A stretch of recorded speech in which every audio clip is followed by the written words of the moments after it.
लक्ष्मी भी है ना केवल, कुरुक्षेत्र वालों के पास अपने पास लक्ष्मी भी है, आपकी बालाजी भी है। बालाजी वाला तो मैम कहानी लिखता है बस कहीं की कहीं बात मेरे को पता नहीं किस्मत की लक्ष्मी में भी क्या है, बहुत कंटेंट ओवर है, बाकी कुछ बच्चे उससे भी परेशान रहते थे, दुखी रहते थे, फिर हमने बालाजी लगाया था। ऐसा है, देखो कोई भी ऑथर लिखेगा तो तुम्हारे यूनिवर्सिटी के सिलेबस के हिसाब से थोड़ी लिखेगा, ऑथर अपने हिसाब से लिखेगा ना। उनको लगेगा कि इस टॉपिक को समझाने पे 4 चीजें एक्स्ट्रा बतानी, वो बताएगा। अब यहाँ के बच्चे स्कूल के जैसे पढ़ने लग जाते हैं, उनको लगता है कि जो किताब में छपा है टेक्स्ट बुक वही पढ़ रहा है, तो सिलेबस देख देख के पढ़ना है ना, उसमें बड़ी दिक्कत आती है। एटलीस्ट ग्रेजुएट बच्चे को ये समझना चाहिए कि मुझे सिलेबस देख के कंटेंट मार्क करके मुझे इतना पढ़ना है, ये टॉपिक है मेरा, ये टॉपिक है, क्रॉस लगाइए, ऐसा होता है। ऑथर लिखेगा ना, ये आपका टेक्स्ट बुक थोड़ी है कि जो दिया है वो पढ़, टेक्स्ट बुक आपको ग्रेजुएशन प्लस लेवल पे टेक्स्ट बुक थोड़ी प्रोवाइड होगी, ऑथर की लिखी हुई है। सही कह रहे हो, ठीक है। तो उनको लगेगा कि मुझे 4 चीजें एक्स्ट्रा बतानी है समझाने के लिए, तो बताएंगे, वो बुक में होगा, पर वो जब नीड नहीं है आपके सिलेबस रिलेटेड। ऐसे तो मैम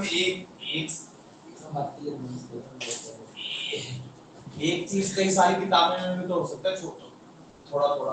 हाँ, जैसे ग्रेजुएशन में हम लाइब्रेरी में जाते थे, बुकों को ढूंढते थे, नोट्स बनाते थे अपने आप, एक टॉपिक कई सारी किताबों में होते थे। नहीं, पहले के टाइम में देखो, हमारे टाइम में तो कुछ होता ही नहीं, ग्रेजुएशन में टॉपिक है, ऑथर्स की बुक लेते थे, मान लो वायरस की कोई बुक ली या फंगस की, इतना मोटा खाली वायरस और फंगस का ही बुक है। अब उसमें भी तुम्हारा जरूरी नहीं कि एग्जैक्ट सिलेबस है, तुम्हें इतना बड़ा चाहिए तो इतना बड़ा, तुम्हें वो छोटा मिलेगा, किसी और ऑथर की बुक में मिलेगा, तो हम तो 3-4 किताब खोल के लाइब्रेरी में नोट्स बना के तब लिखते थे। इतनी आसानी से तो हमें कुछ मिला ही नहीं था जितनी आसानी से आजकल सब चीजें अवेलेबल है। हम तो फोटोकॉपी करा लेते थे, जैसे भी आप नोट्स बनाइए, फोटोकॉपी कराइए। जैसे अभी का आ रहा है, कई किताब में राइट का है तो वो ले लिया, उसमें से राइट में 2 है तो 2 की फोटोकॉपी करा ली। ऐसे ही करते हैं, ऐसे तो ठीक है, ऐसे एज इट इज नहीं होता है। चलिए, फिर भी जिन्होंने ना फर्स्ट क्लास मिस की है, लैंग्वेज अक्रॉस करिकुलम को शॉर्ट में बोलते हैं एलएससी अप्रोच। अब ये एलएससी अप्रोच क्या होता है वो थोड़ा सा मैं बता देती हूँ, क्योंकि आप लोगों ने मिस किया है, ज्यादा तो नहीं करा पाऊंगी पूरा रिवाइज। एलएससी अप्रोच होता क्या है? लैंग्वेज अक्रॉस द करिकुलम का मतलब होता है आपको लैंग्वेज एक सीखना, सही तरीके से सीखना बहुत जरूरी है, क्योंकि लैंग्वेज अगर आप प्रॉपर तरीके से सीखोगे ना, तो सिर्फ लैंग्वेज ही नहीं सीख रहे हो, उसी मीडियम में आप बाकी सब्जेक्ट भी सीख रहे हो। मान लो इंग्लिश लो या हिंदी लो, तो बच्चा या तो इंग्लिश मीडियम में पढ़ेगा तो हिंदी मीडियम में पढ़ेगा। उसमें क्या होता है, वो साइंस भी इंग्लिश में पढ़ रहा है, एसएसटी भी इंग्लिश में पढ़ रहा है, ठीक है, बाकी सब्जेक्ट भी है जो है आईटी वाईटी है, सब वो इंग्लिश में पढ़ रहा है, या हिंदी वाला बच्चा हिंदी में पढ़ रहा है। तो मान लो अगर उसको इंग्लिश ही नहीं आती, तो फिर तो उसको एसएसटी भी नहीं आती, कहने का मतलब उसको साइंस भी नहीं आती, चाहे साइंस का कॉन्सेप्ट उसको कितना भी अच्छा समझ में आएगा, ठीक है, लेकिन अगर उसको इंग्लिश नहीं आ रही, वो एक्सप्रेस नहीं कर पा रहा है, आंसर बता नहीं पा रहा है, कॉपी में लिख रहा है, गलत तरीके से लिख रहा है, जिसकी वजह से उसका मीनिंग गलत हो रहा है, मतलब बच्चा साइंस में भी जीरो हो गया। इंग्लिश की ना आने की वजह से बच्चा साइंस में जीरो है। एसएसटी में मतलब उसको समझ में आ रहा है क्या है, लोकसभा राज्यसभा का डिफरेंस पता है, लेकिन उसे इंग्लिश में लिखना ही नहीं आ रहा, तो उसको नहीं आ रहा, ठीक है ना। तो एलएससी अप्रोच कहता है कि एक लैंग्वेज को ठीक कराने की जितनी जिम्मेदारी सिखाने की लैंग्वेज टीचर की है ना, उतनी ही जिम्मेदारी बाकी टीचरों को भी लेनी पड़ेगी। मैथ का टीचर है, साइंस का टीचर है, एसएसटी का टीचर है, अगर बच्चा गलत लिख रहा है, सेंटेंस में गलत कर रहा है, तो आप भी टोकिए, स्पेलिंग गलत कर रहा है तो आप भी बताइए कि कैसे करेक्शन किया जा सकता है। आप ये मत सोचिए कि लैंग्वेज टीचर ही करेगा, जो करेगा, चाहे इसमें गलत लिख रहा है चाहे सही लिख रहा है। तो एलएससी अप्रोच कहता है कि सबको एक कोलैबोरेटिव टीम की तरह चलना पड़ेगा, तभी जाके ये सक्सेसफुल होगा। अब ये मुसीबत तो दिल्ली में ही देख लो, प्राइवेट स्कूलों में भी देख लो, उसमें भी देख लो, हिंदी जो लिखते हैं ना बच्चे यहाँ के, सारे लोकल लैंग्वेज में लिखते हैं, तेरा है, मेरा है, उड़े जा, खड़े जा, ऐसे लिखते हैं। हिंदी में आंसर लिखते हैं तो जब हिंदी लिखते हैं ना, हिंदी में ऐसे पढ़ोगे, जैसे निबंध आ गया, तेरा है, मेरा है, खड़े जा रहा है, उड़े जा रहा है, ऐसे लिखते हैं। निबंध में ऐसे लिखते हैं, ऐसे मैं तो कॉपी चेक करता तो मैं लिख जाता था, तेरा है, मेरा है, उड़े है।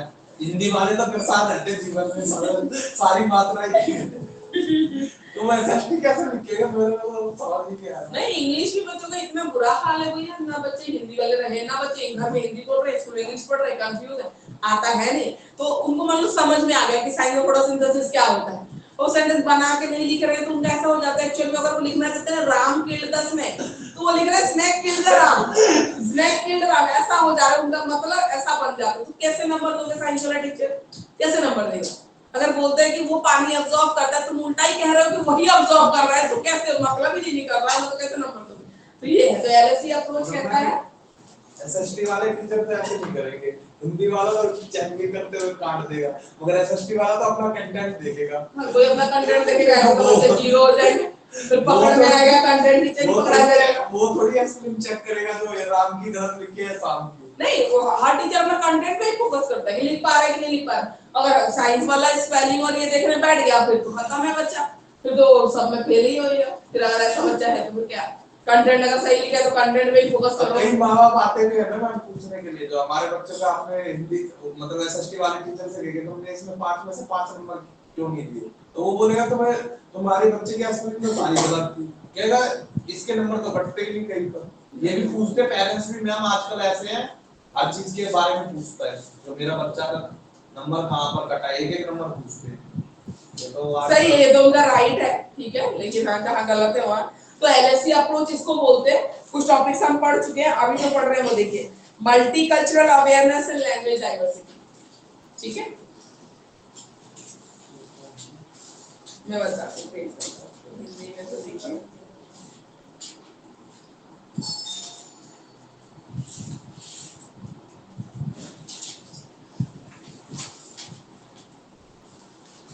इससे पहले हमने मल्टीलिंगुअल अप्रोच किया था, जो क्लास में एक से ज्यादा लैंग्वेज से हमारे इंडिया में चलता है, दिल्ली में चलता है, हिंदी इंग्लिश दोनों मीडियम यूज करना पड़ता है। मल्टीलिंगुअल बोथ लैंग्वेज, मल्टी एक से ज्यादा लैंग्वेज जब आप यूज करते हैं एक्सप्लेन करने के लिए, उसको बोलते हैं मल्टीलिंगुअल अप्रोच। बाय लैंग्वेज हाँ, बाई में दो हो गए, हिंदी इंग्लिश में, मल्टी में हो गया अगर आप तीन यूज करवा, किसी का मदर टंग भी कुछ और है उसमें भी आपको बताना पड़ रहा है तो हो जाता है।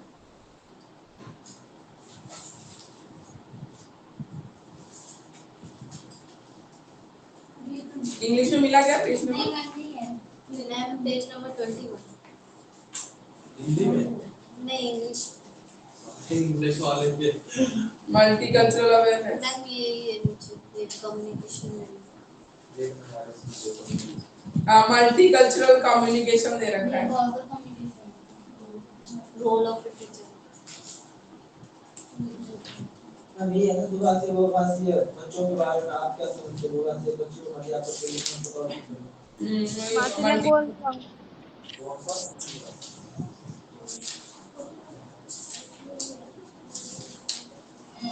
मैम इसमें तो है 41 है हिंदी में। हिंदी में 41 में, हाँ तो इंग्लिश में ये 21 वाला यही पॉइंट है। तो चिल्ड्रन के बारे में मैम इसमें तो पूरा सेक्शन है। मल्टीकल्चरल वाला है ना, हाँ सही है, ठीक है, एक बार हिंदी से भी कर लेंगे, इंग्लिश कर लेंगे। एनकरेज मल्टीकल्चरल कम्युनिकेशन, ठीक है, जहाँ मल्टीकल्चरल है सिस्टम, जहाँ रीजनल लैंग्वेज कुछ और है, इंटरनेशनल कुछ और है, उनको मल्टीकल्चरल कम्युनिकेशन के बारे में एनकरेज करना चाहिए बच्चे को। अगर मान लो इंग्लिश लैंग्वेज है मीडियम में, लेकिन अगर बच्चा हिंदी में कंफर्टेबल है, आंसर कर पा रहा है, तो आप प्रमोट करिए उसको, मोटिवेट करिए कि वो आंसर करे, ठीक है।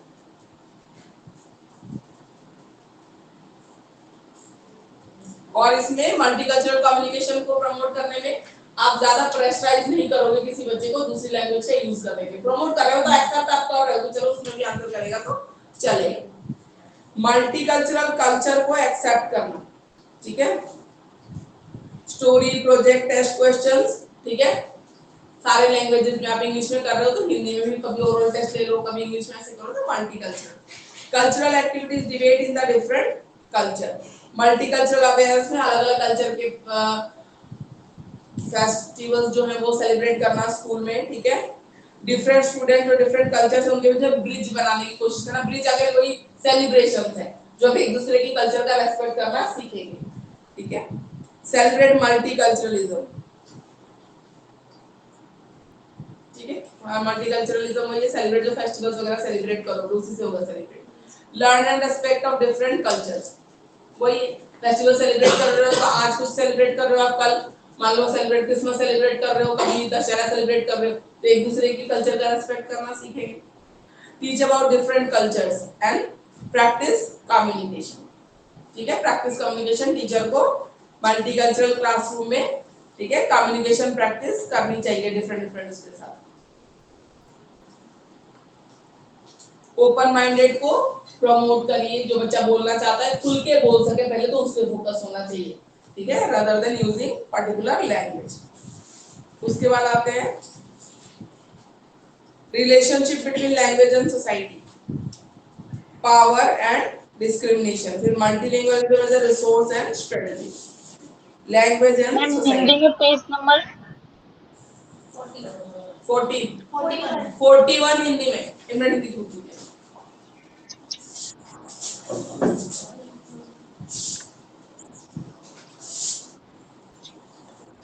हिंदी में 41।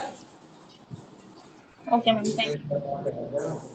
हाँ अब पेज नंबर देखिए ना उसका टॉपिक के हिसाब से कुरुक्षेत्र में सारे हिंदी वाले पता नहीं, इंग्लिश वाले भी होंगे। आप लोग हिंदी है देखो मिल गया ना आपको 41 पे, ठीक है। नहीं है ये मैम दूसरा अरे इसकी लक्ष्मी ही है ना, तो तुम्हारा पेज नंबर अलग होगा उसमें होगा। यही वाली ले आते हैं, मैं हमसे मांग के मैम यही है ना यही वाली बुक इतना सिलेबस में तो होता है, कभी कभी पीछे देखिए। हाँ मल्टीलिंगुअल में तो अभी तो दिमागी है वो है बात अरे तो ये चेंज करवाता हूँ ना, वो ले लूंगा। तो वही नहीं नहीं हिंदी में कर टॉपिक से मतलब है पता नहीं यार। ये थोड़ी अजीब सी किताब है मेरे पास जो है। नहीं ठीक है। Multilingualism as a resource and strategy वो है ही ना, ये राइट्स में मिलेगा उसके बाद वाला, ठीक है। मल्टीकल्चरलिज्म कुछ नहीं हो, तुम अलग अलग कल्चर को रेस्पेक्ट करना हो तो अपने आप ही पढ़ लो, बाकी ये दे रखा है। लैंग्वेज अलग कर दिया ना क्वेश्चन दोनों सेम ही है हाँ मल्टीलिंगुअलिज्म एक ही बोल रहे हैं। पढ़ना वही है दोनों लैंग्वेज एंड सोसाइटी का रिलेशनशिप जो बोल रही थी पूरा यहाँ पे दे रखा है, कोई दिक्कत नहीं है, दिया हुआ है। अच्छी है ये किताब। अभी नहीं मिल रही थी तो कह रहा था बाधा लेके ले आओ, इतनी जल्दी तो कोई पार्टी नहीं चला सकती, जितनी जल्दी ये पता चला। ये रहा मल्टीकल्चरल अवेयरनेस भी है, बहुत ही अच्छी किताब है, आपको सब मिल गया। आपने क्या दिया तो अच्छी है। और रहा सारी है, देखो मल्टीकल्चरल अवेयरनेस भी है, ठीक है। मतलब ये वो सब बच्चे भी तो ऐसे पूछते हैं, ये किताब अच्छी है, जो आसान नहीं लगती है वो आसान क्लास में। बच्चों को पढ़ा पढ़ा के बच्चे जैसे ही हो गया ये।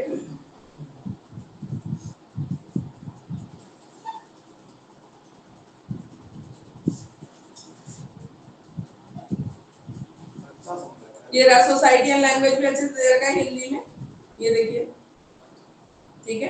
पेज नंबर 44 है हिंदी में, लैंग्वेज एंड सोसाइटी का रिलेशनशिप है मैम, भाषा और संवाद का सारे दे रखे हैं, बहुत अच्छे से दे रखा है, ठीक है। बालाजी में है 22 और कुरुक्षेत्र का आपका मैंने लक्ष्मी वाली को बताई दी है 25 पे है भाषा और संवाद। ये तो मैम 50 नंबर का आएगा ना पेपर। 40। हाँ वो 80 का होता है ना, 20 इंटरनल होते हैं आपके, तो ये 40 और ये 4 बी वाला पेपर 40 मार्क्स का आएगा। एक ही दिन दोनों का अलग एक ही दिन दोनों का, थोड़ा ब्रेक करके और 40 एक घंटे में होगा। हमारे सेंटर को बहुत दूर पड़ेगा, वहीं पड़ता है, क्योंकि बहुत दूर होगा। हम मुंबई में कैसे पढ़ेंगे, इतना टाइम लगता है। आपका कौन सा यूनिवर्सिटी था? 2 घंटे 2 घंटे लगता है इसको कॉलेज में। ऐसे और टाइमिंग्स क्या होती है मॉर्निंग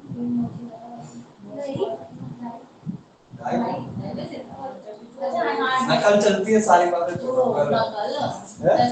रिलेशनशिप क्या है लैंग्वेज और सोसाइटी का रिलेशनशिप क्या है? हर एक सोसाइटी में एक पर्टिकुलर लैंग्वेज बोली जाती है, ठीक है। हर सोसाइटी की एक पर्टिकुलर लैंग्वेज है। अगर रीजनल है किसी स्टेट की है सोसाइटी तो अपना लैंग्वेज बोलते हैं, नहीं तो हिंदी बोलते हैं ज्यादातर, नहीं तो साउथ का कोई स्टेट वो अपना बोलेगा, ठीक है। तो जैसी सोसाइटी है, मतलब सोसाइटी होगी वो एक तरीके के लोग एक तरीके का लैंग्वेज यूज करते हैं, ठीक है। तो ये रिलेशनशिप है सोसाइटी है लैंग्वेज में। या आप कह सकते हो कि एक तरीके की लैंग्वेज बोलने वाले लोग एक सोसाइटी में आ जाते हैं, ठीक है, एक तरीके का वो हो जाता है। उसके बाद role of language in identity, language का आइडेंटिटी से क्या रिलेशनशिप है? आइडेंटिटी है पर्टिकुलर कोई अगर तमिल बोल रहा है तो वो ठीक है, तेलुगु बोल रहा है तो समझो कि आंध्रा से है, हैदराबाद से है, ठीक है, ऐसा है। पंजाबी बोल रहा है तो आप ऑब्वियसली पता होगा पंजाब से पंजाबी कल्चर फॉलो करता होगा, तो इस तरीके से लैंग्वेज तो डेफिनेटली आइडेंटिफाई कर रहा है एक इंसान को, पहचान ठीक है। बताते हैं ना। पहचान हरियाणवी बोल रहा है तो आपको पता है कि हरियाणा का है, ठीक है। अब भोजपुरी बोल रहा होगा तो बिहार का होगा, यूपी का होगा तो अपनी लैंग्वेज बोल रहा होगा, तो इस तरीके से सबकी अपनी मगर मैम अपनी सीख भी तो सकता है। क्या सीख आजकल तो मैम कोई बिहार देखो, का रहता सीख के- पंजाब में पंजाबी बोल रहा है। तो ऐसा सब आता नहीं तो फिर अलग चीज हो गई ना, वो तो किसी से बात करने में बात करेगा, लेकिन एक्चुअल जब आप बात करोगे अपने उसमें तब वो तो तो अपना ही केवल फोन बोलेगा। पे ही पता लगता है एक्चुअल कौन सी भाषा बोल रहा है।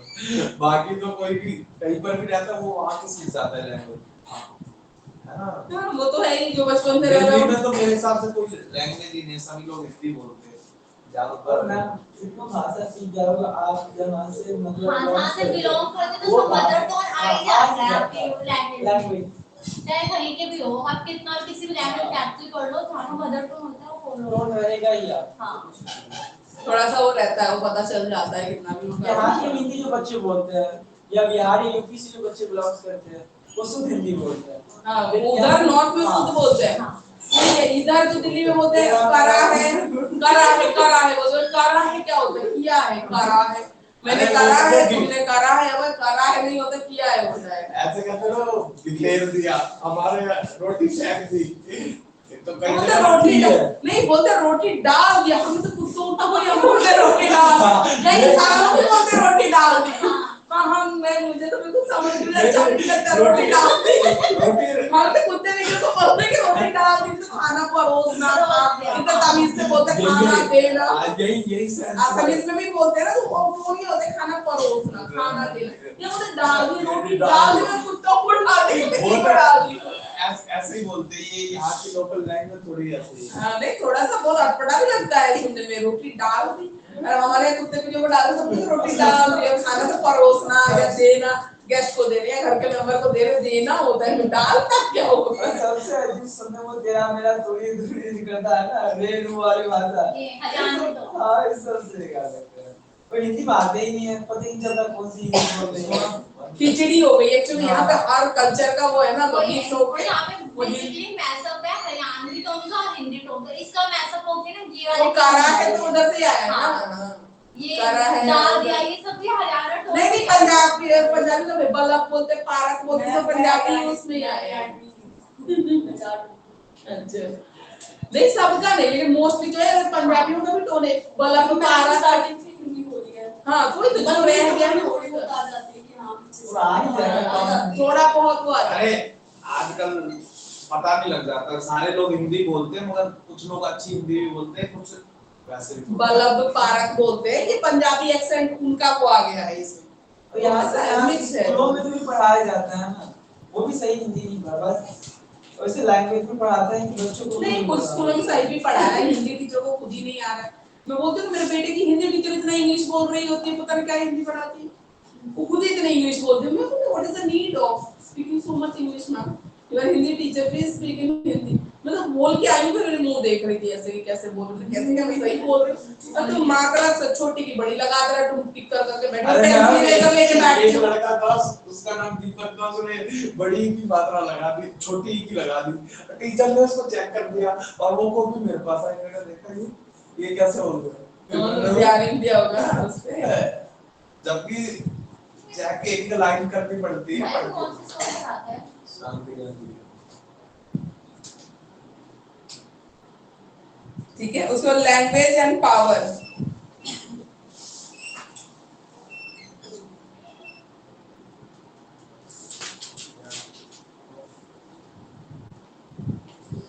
क्या है लैंग्वेज और पावर का क्या रिलेशनशिप है? पावर तो शक्ति होती है ना। लैंग्वेज तो एक पावर ही है, एक तरीके से किस टाइप का कम्युनिकेशन के लिए आपको पावर देता है, ठीक है, वो पावर है। और पावर से कैसे आप लिंक करोगे? मतलब हम अपने लैंग्वेज से कितने अच्छे से अपने व्यूज एक्सप्रेस करते हैं, वो एक मतलब पावर के रोल। बिल्कुल वो पावर है, हमारे हमें पावर ही तो मिली हुई कि हम बोल के बता पा रहे हैं चीजों को। और क्या है पॉलिटिकल में लैंग्वेज का क्या पावर है, कैसे रोल प्ले करता है? इलेक्शंस में सोचो, लैंग्वेज सोचो कैसे है? बिल्कुल है, जो हिंदी स्पीकिंग स्टेट्स है, उत्तर प्रदेश है, बाकी सब है, लैंग्वेज से कैसे रिलेट करता है? उसमें सीट्स ज्यादा है, ये जो बड़े बड़े स्टेट्स हैं उसमें मोस्टली हिंदी स्पीकिंग स्टेट्स है, इधर देख लो सारा तो ठीक है, उसमें सी नंबर ऑफ सीट्स ज्यादा है, ठीक है, तो वो लैंग्वेज का प्रमोशन है या मेजोरिटी है, या हम मेजोरिटी में आते हैं हिंदी बोलने वाले, तो हमें लगता है कि नहीं हमारा हर जगह एक्सेप्टेबल होना चाहिए। जो छोटा स्टेट है जिसमें कम लोग हैं, कम, जैसे नॉर्थ ईस्ट स्टेट ले लो, कम लोग हैं, छोटा स्टेट है, एरिया वाइज भी छोटा है, पॉपुलेशन वाइज भी छोटा है, लोग कम है, ठीक है ना, तो उनका जो पावर आएगा पॉलिटिकल एक मेकअप में या लीडर बनाने में, वो रोल जितना इधर पे लैंग्वेज का होगा या ज्यादा स्टेट में जो बोले जाने वाली भाषा है उन लोगों का जितना पावर होगा, बाकियों का इतना नहीं होगा, ठीक है। तो पॉलिटिकल व्यू में भी कहीं ना कहीं लैंग्वेज मैटर करता है। जैसे हिंदी का आपको कंटेंट हर जगह पे मिलेगा, इतना आपको रीजनल में मिल जाएगा क्या? नहीं मिलेगा, नहीं मिलेगा। हायर स्टडीज तक का सब कुछ आपको हिंदी में मिलेगा, उसका नहीं मिलेगा। तो लैंग्वेज एंड शपथ भी ऐसा ही है ना मैम, शपथ भी वो अपने लैंग्वेज में लेते हैं। ज्यादातर तो साउथ वाले तो हिंदी में कभी लेते ही नहीं, इंग्लिश में भी नहीं कोई लेते, कन्नड़ मलयालम मलयालम जो बोलते हैं उसमें ही लेते हैं, ठीक है। तो लैंग्वेज एंड पावर, तो इस तरीके से हम देख सकते हैं। लैंग्वेज और डायलेक्ट का फर्क तो पता ही है आप लोगों को, ठीक है। बोली और भाषा क्या होती है? मैम भाषा की जो है अपनी लिपि होती है, बोली की नहीं होती। बोली बस बोली जाती है, लेकिन कुछ नहीं। भाषा की जो व्याकरण होता है, हाँ, बोली की नहीं होता। मतलब भाषा होता है उसका लिखित जो है उसका एक रूल होता है, सेट ऑफ रूल्स को व्याकरण या ग्रामर हम बोलते हैं। बोली खाली बोलते हैं, उसका कुछ रिटर्न कुछ भी नहीं होता है, ठीक है। Language and gender, language gender से कैसे रिलेटेड है? अरे बोलो, इसमें बहुत है, अपना अपना सोच लो। बॉयज और गर्ल्स में लैंग्वेज का कितना फर्क है ना मैम, वो करता है सब करती है, करती है। ये फर्क नहीं बोल रही मैं, याद नहीं आ रहा, मैंने पढ़ा था इसका। नहीं जनरली भी आप सोचो ना। अरे गर्ल्स लैंग्वेज बहुत अच्छी है, लड़के नहीं है, हमारी वोकैबुलरी बहुत अच्छी है। लड़के नहीं, वही दो चार घिसे वर्ड यूज करते रहेंगे, हम कितना जल्दी ग्रैब करते हैं क्या? नहीं, मुझे तो ऐसा लगता है जो लड़कियां वो ज्यादा ओवर स्मार्ट की तरह बात करते हैं, लड़के ओवर स्मार्ट नहीं, ये हमारा जेनेटिक है। अब जैसे लड़के हैं वो एक लाइन, अब मुझे पढ़ाना है तो मैं एक लाइन में बोल दूंगा, और जो मैडम है वो ऐसे घुमा घुमा के उसी बात को ऐसे बच्चों को बताएगी जैसे उनके ज्यादा इम्पैक्ट सुनते हैं। बच्चों के साथ एक लाइन में खत्म करोगे काम नहीं चलेगा, उनको एक्सप्लेन करना हम ही बोलेंगे जीने से सीधा जाना है, वो मैम बोलेगी पहले रो पे जाना है, फिर जीने पे जाना है, फिर वहां से बाहर जाना है। नहीं, बच्चे होते हैं उनको वैसे ही समझाना पड़ेगा आपको। अब हम उनका उतना बच्चा सीधा एक बार में समझ ले तो बात ही क्या है, उनको समझाना पड़ेगा कि आप जाओ राइट जाओ यहाँ सीधा जाना है आपको ग्राउंड में। मैम कहेगी इस वाले जीने से, इस वाले रो से ये क्या भाग जाता छोड़ देते। तो अब ये ओवर स्मार्ट ही तो हो गया, हमारे लिए ये लगता है टाइम पास है, अब इग्नोर करते हैं चीज को। नहीं वो नहीं होता। जो छोटे बच्चे हैं ना, तो आप ये वाली बड़े बच्चों में चल जाएगी, आपको सीधा बेटा चल जाओ ग्राउंड में। लेकिन छोटे बच्चे हैं या हमें लगता है कि उनको प्रॉपर गाइडेंस दोगे तो ही वो प्रॉपर चलेगा, तो ये चीज हो जाती है। मैम मतलब फिर में बड़े बच्चे हम लोग फिर वो नहीं करते ना, फिर कहते हैं ये तो बोर मैम। सबसे अच्छा टीचिंग के लिए बच्चों को समझा भी पाता है, उसका भाषा भी जल्दी समझते हैं। हाँ, क्योंकि वो नॉर्मली था तो मतलब जैसे घरों पे जब फ्रेंडली नेचर होता है, जैसे फीमेल मदरली एक वो फिगर भी होता है, तो ये सब भी फर्क पड़ता है। तो इजीली कैप्चर करता है स्टूडेंट, रिलेट कर डालता है, कनेक्ट करता है। बच्चे उनसे मिले रहते हैं। माँ के साथ देख लो तो जेंट टीचर होता है तो नहीं कर पाते। हाँ वो भी है, और वोकैबुलरी अच्छी होती है वुमेन की। ये लैंग्वेज के उसमें देखो तो वोकैबुलरी गर्ल्स की ज्यादा शब्दावली अच्छी है, ठीक है। लड़कों की इतनी नहीं है, तभी बैठ रहे हार भी जाते हैं। अरे मैं तो रोज ही मानता हूँ। मैं आज से नहीं कर रहा। मैं तो पहले से ही मानता आ रहा था।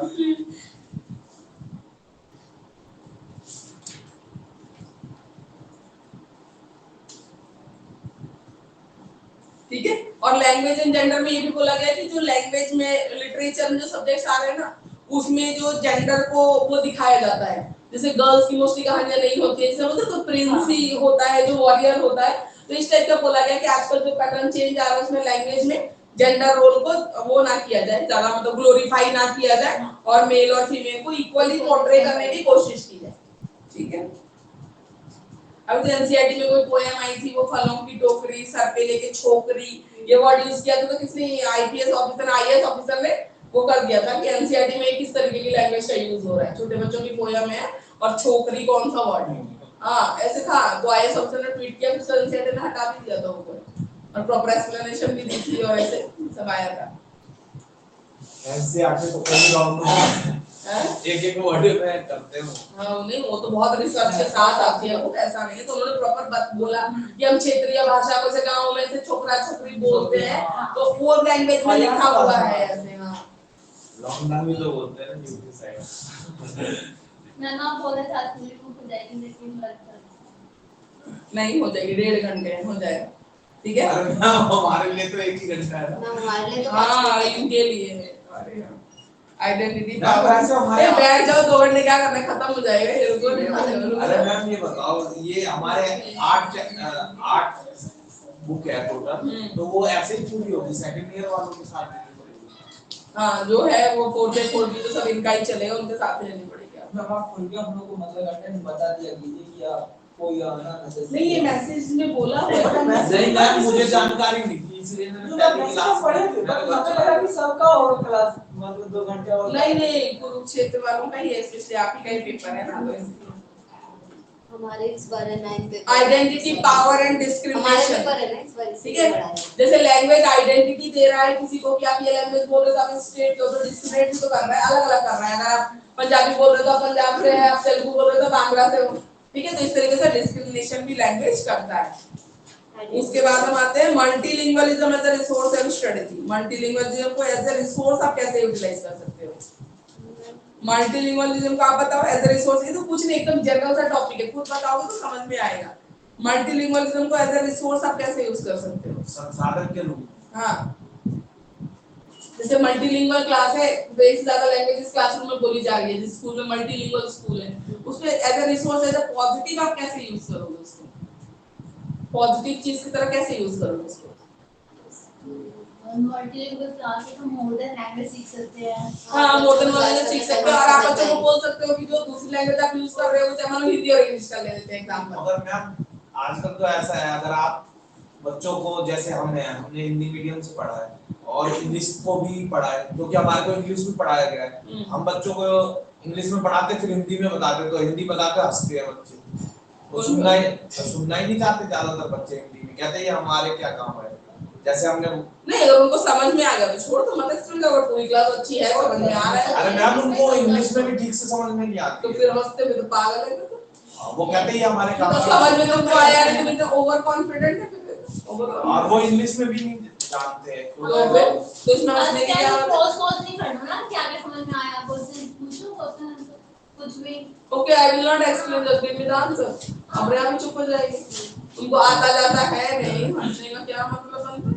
और तुमको आता भी नहीं है, तो तुमको आता हो कि भैया नो यार एकदम परफेक्ट, हमें सब समझ में आ गया, तो अब सारा में जबरदस्ती हिंदी सुना रहे हैं तो समझ में आता है, तो तुमको आता भी नहीं है तो। ये ज्यादातर एसएसटी में आजकल बच्चे की अरेंजमेंट में गया है, एसएसटी पढ़ा रहा था, लोकसभा राज्यसभा मैंने सारा पढ़ा दिया उनको, अब वो और उनको आता भी नहीं है और फिर भी हंसते हैं। अच्छा हमारा 8th क्लास में पढ़ाया था, मतलब 1 महीने के आसपास पढ़ाया था, उसी में ही मतलब पूरा वैरायटी ऑफ बच्चे, कुछ मतलब ओवर एक्साइटेड, कुछ वैसे, कुछ एकदम वैरायटी तो मिलेंगे 40 से 40 वैरायटी। ओवर एक्साइटेड बच्चे कितने ओवर हो जाते हैं ना, तो उनको अरे मैम वो सुनते नहीं, फिर वो बोलने में ही लग जाते हैं। उनको एनकरेज करोगे ना, फिर वो आपको बोलने ही नहीं देंगे, फिर वही बोलते हैं, फ्रेंड समझ लेते हैं बिल्कुल। वो है ना, टीचर को ही डिसाइड करना पड़ता है कहां पे स्टॉप करना है। मैम स्टूडेंट्स को एनकरेज करना है कि जो उनका होम लैंग्वेज या मदर लैंग्वेज है, जो लैंग्वेज स्कूल में पढ़ाई जा रही है, उसको कनेक्ट करके देखें कि उसमें कैसे बोला जाता है, इसमें कैसे बोला जाता है, ताकि उनको समझने में आसानी रहे, ठीक है, मल्टीलिंगुअल समझने में आसानी रहे। लेकिन आज 1 घंटे की क्लास होगी तो 1 घंटे सेकंड ईयर वाले क्या करेंगे? फिर पढ़ना तो है ही, फिर तुम लोग क्यों अपना लॉस कर तो रहे 1 हो? घंटे के लिए 2 घंटे वही तो कह रही कि अगर 1 घंटे रुकेंगे तो तुम लोग तो 2 घंटे रुकेंगे। अब पढ़ना था। अरे तो 6 घंटे हो जाएंगे हमें यहाँ पर। 4 घंटे। स्कूल में 8 घंटे पढ़ा सकते हो, यहाँ पे 4 घंटे पढ़ नहीं सकते हैं, है ना मैम? अरे 4 घंटे हम भी तो है, 6 घंटे ही करते हैं। 2 घंटे इतना लगता है, तो 2 घंटे पढ़ लो। देखो रीडिंग हैबिट डालना बच्चों में, ठीक है, मल्टीलिंगुअल है तो जितने ज्यादा लैंग्वेज में रीडिंग करेंगे, क्वेश्चंस पूछेंगे, ठीक है, उतनी उनकी लैंग्वेज जो अच्छी है मल्टीलिंगुअलिज्म में अच्छा हो जाएगा।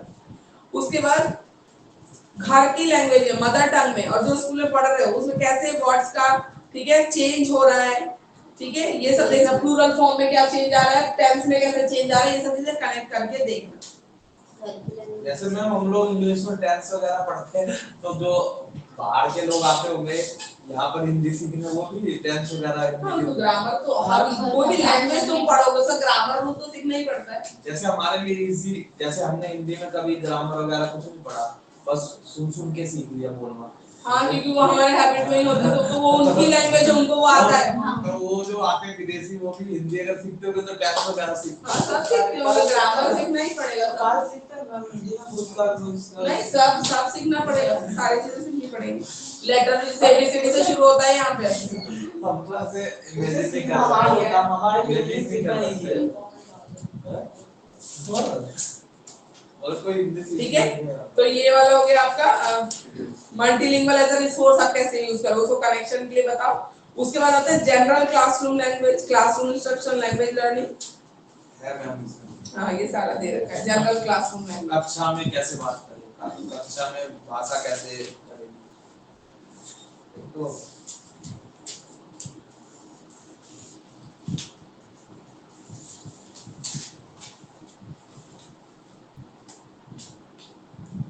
क्लासरूम कम्युनिकेशन, क्लासरूम कम्युनिकेशन कैसा होना चाहिए। जैसे अगर बच्चा उस लैंग्वेज में अच्छा है तो क्लासरूम कम्युनिकेशन ऑब्वियसली जो लैंग्वेज मीडियम ऑफ कम्युनिकेशन है टीचर और बच्चे का सेम होगा, और उसको लैंग्वेज आती होगी तो कम्युनिकेशन बहुत ही अच्छा होता है, टीचर बोलता है, बच्चा समझता है, आंसर करता है। ठीक है, तो ये चीज होती है। तो क्लासरूम, जो जनरल क्लासरूम लैंग्वेज क्या हो गया, जो पर्टिकुलर लैंग्वेज जिसको आप यूज कर रहे हो पढ़ाने में, ठीक है, उसको हम बोलेंगे general classroom language.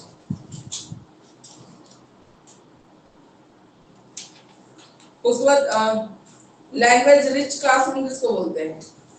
Language rich classroom वो होता है जहां पे स्टूडेंट उस जो लैंग्वेज मीडियम ऑफ इंस्ट्रक्शन है वो बहुत अच्छे से आता है, उसको उसकी वोकैबुलरी बहुत अच्छा है, रेस्पॉन्स बहुत अच्छा करता है, और एक एडल्ट के साथ मतलब टीचर के साथ बराबर वो मतलब क्वेश्चन आंसर कंटिन्यूटी में विदाउट रुके, ठीक है, बोल पा रहा है, कर पा रहा है, तो उसको लैंग्वेज रिच क्लासरूम बोलते हैं।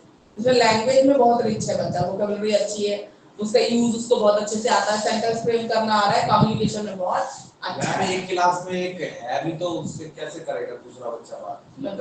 एक बच्चे को तो बहुत अच्छी आती है और दूसरे को आती नहीं है, तो वो कैसे मैम, वो तो फिर समान नहीं करेगा।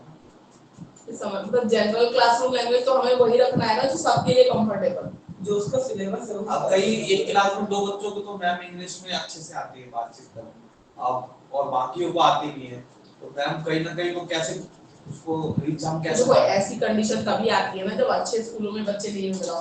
अगर नर्सरी से बच्चा अच्छे स्कूल में है ना, पूरी क्लास सही चलती है।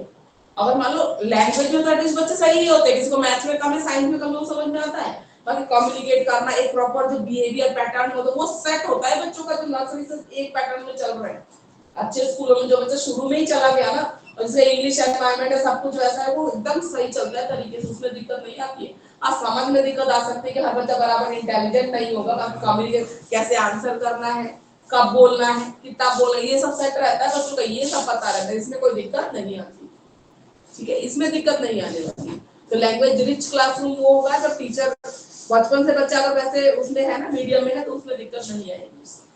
ठीक है, लैंग्वेज रिच में।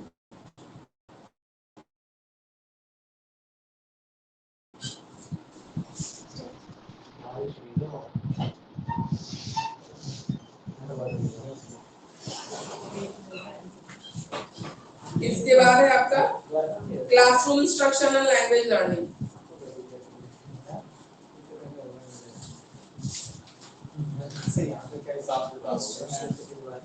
क्लासरूम इंस्ट्रक्शन क्या होता है।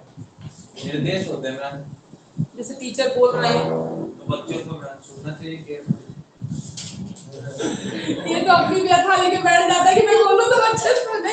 हाँ, नहीं सही है, पर इंस्ट्रक्शन होता है जो टीचर, ठीक है, या तो मैम टीचर जब पूरी बात खत्म कर दे, फिर बच्चे को बोलना है, क्वेश्चन पूछना है, ये नहीं तो टीचर बोल रहा है आधे में ही बोलना शुरू। नहीं बोला तुम बना दो क्लास में, क्या हैंड रेज करो, मैं देख लूंगा, ठीक है, and at the end I am going to give the answer, ये कर दीजिए। मैं देख लिया आपने अडैप्टिव क्वेरी है, ठीक है, वेरी गुड, मैं खत्म कर लूं बेटा, उसके बाद में आंसर। ठीक है, तो ये सब आदतें डालनी पड़ती है बच्चों को, अपने हिसाब से ठोक पीट के बराबर करना पड़ता है, नहीं तो ये तो आप नहीं उसमें चलते रहेंगे। हाँ, टीचर का पहले उसको सही करो, पहले तरीका सिखाओ उसको, पहले एक मैनर से बिहेवियर, एक पैटर्न सिखाना पड़ता है, तब जाके वो सही चलते हैं, ऐसा होता है।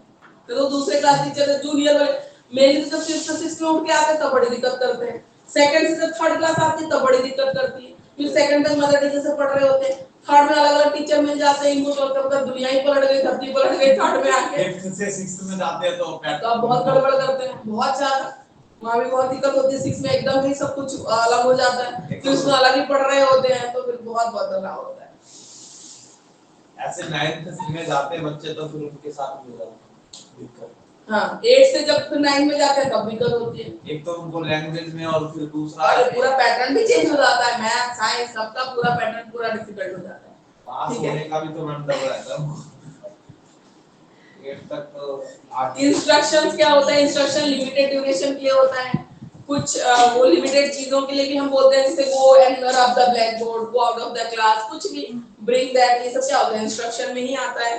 ठीक है, और एक कॉन्शियस एफर्ट होता है, आप जानबूझ के मतलब आपको पता होता है कि आप क्या इंस्ट्रक्शन दे रहे हो, क्या बोल रहे हो। ठीक है, फैक्चुअल इंफॉर्मेशन देना होता है, जो टीचर पढ़ के आया है उसको समझा रहा होता है। ठीक है, तो इसको बोलते हैं इंस्ट्रक्शन। तो क्लासरूम इंस्ट्रक्शन में, क्लासरूम में जो बातें आप बोल रहे हो, इंस्ट्रक्शन दे रहे हो बच्चों को, उसको बोलते हैं classroom instruction. Language learning, instruction for language learning 35 page number पे बालाजी वाले। साहित्य क्या है, लिटरेचर साहित्य लिटरेचर। लैंग्वेज लर्निंग में इंस्ट्रक्शन का क्या रोल है? ठीक है, इसमें है आपका classroom instruction and language learning. Teachers, ठीक है,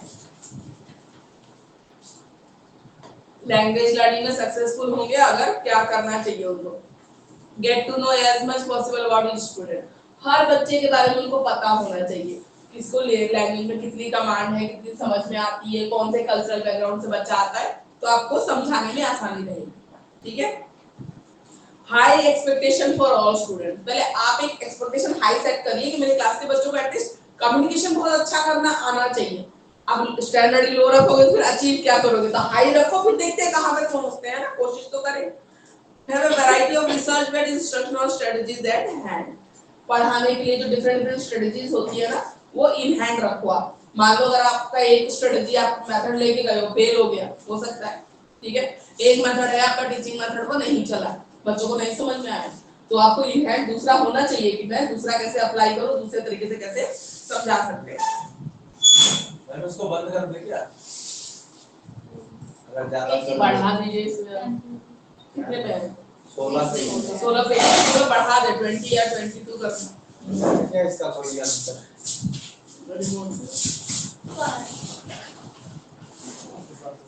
तो भी बाहर जो है ना,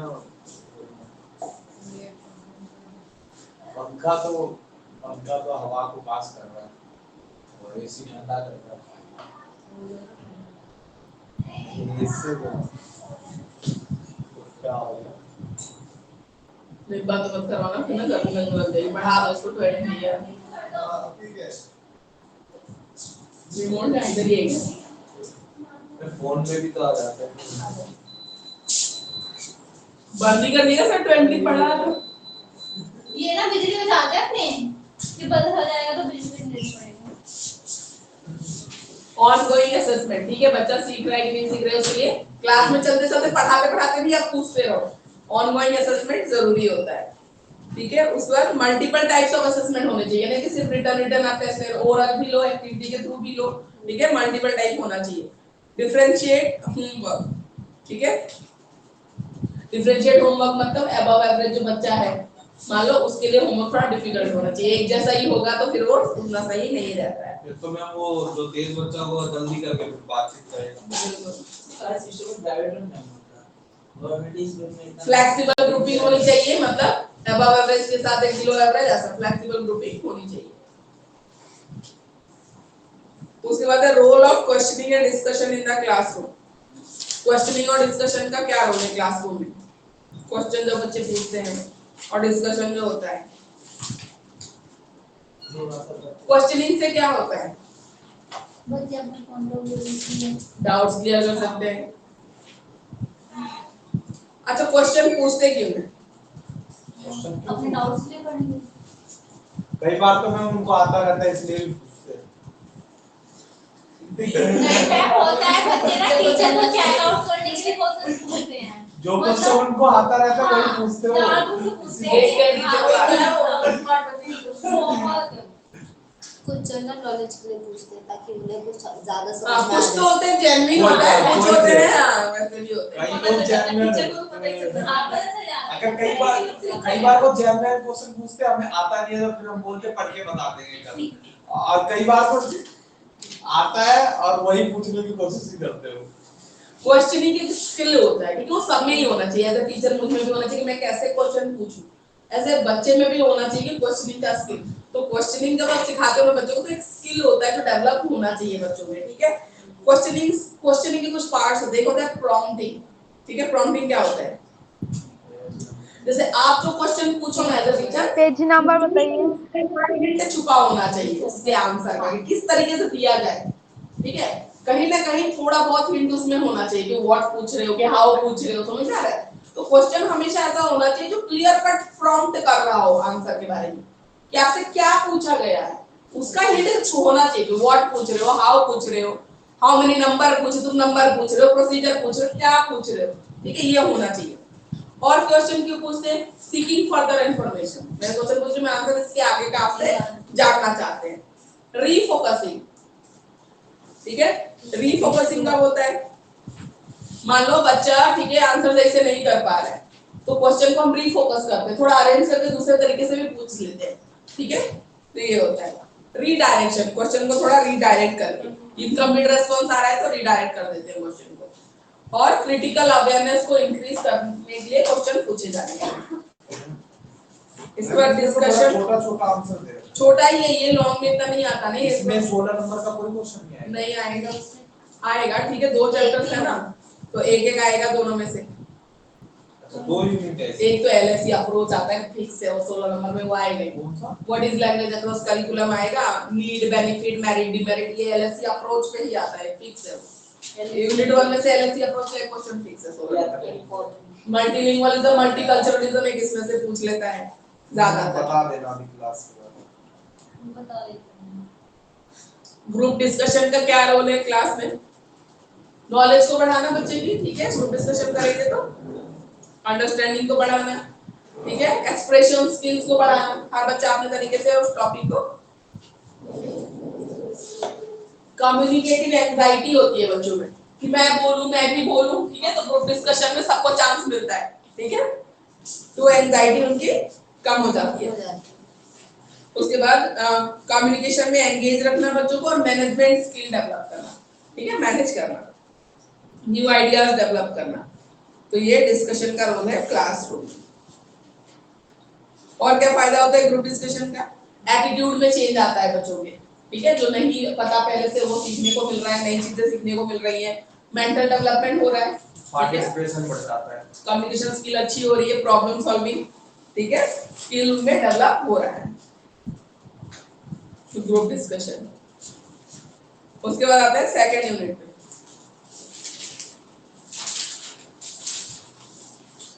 listening and speaking as essential communicative skill। Communication skill में 2 चीजें जो सबसे इंपॉर्टेंट है बातचीत में, एक सुनना और एक बोलना, ठीक है। अच्छा कम्युनिकेशन कब माना जाता है?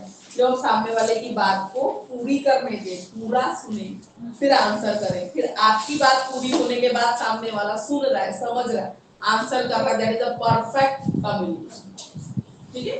लेकिन आजकल ऐसा होता है ना कि लोग समझने से ज्यादा इसलिए सुनते हैं क्योंकि उनको आंसर करना होता है कि क्या बोल रहा है तो मैं इससे ऊपर मैं क्या बोल सकूं। ये है आजकल का जितना जनरेशन भी है ना, मैंने जितना देखा, वो सुन इसलिए रहे कि क्या आंसर दूं मैं इस बात का, इसलिए सुन रहे, जवाब देने के लिए सुन रहे, ये नहीं सुन रहे समझने के लिए नहीं सुन रहे। तो ये ma'am only excuse me ma'am, only hearing है, लिसनिंग नहीं है। दे ओनली हियर, बिल्कुल, they are not listening, listening नहीं है। बिल्कुल, ठीक है। जब आप सुन रहे हो, समझ रहे हो, प्रॉपर आप लिसन, आप समझने के लिए सुन रहे हो, सामने वाला बोल क्या रहा है सुनो तो सही समझो। अब ये हियरिंग है, सही बोलो हियरिंग, सुनना है इसलिए सुनना है क्योंकि मुझे आंसर में क्या आंसर दे सकूं उस क्वेश्चन का, ऐसा है। ठीक है, तो दुनिया खराब भी हो गई है एक्चुअल में, जो आंसर नहीं देता उसको पागल ही समझ लेते हैं कि जो ज्यादा समझे तो दूसरों की फीलिंग्स को तुम समझोगे ना, ज्यादा ही समझ रहे हो, इसमें कोई बात नहीं कोई बात नहीं कोई बात नहीं कोई बात नहीं, फिर तुम खा जाएंगे। तो टाइम भी ऐसा है, लेकिन हमेशा ऐसा नहीं होना चाहिए। परफेक्ट कम्युनिकेशन तब है जब आप सुनो समझो फिर आंसर करो। ठीक है, तो इसमें हम आते हैं listening and speaking to interact, processing and inquiring information, recitation, फिर short play, respond to style tone registers of language.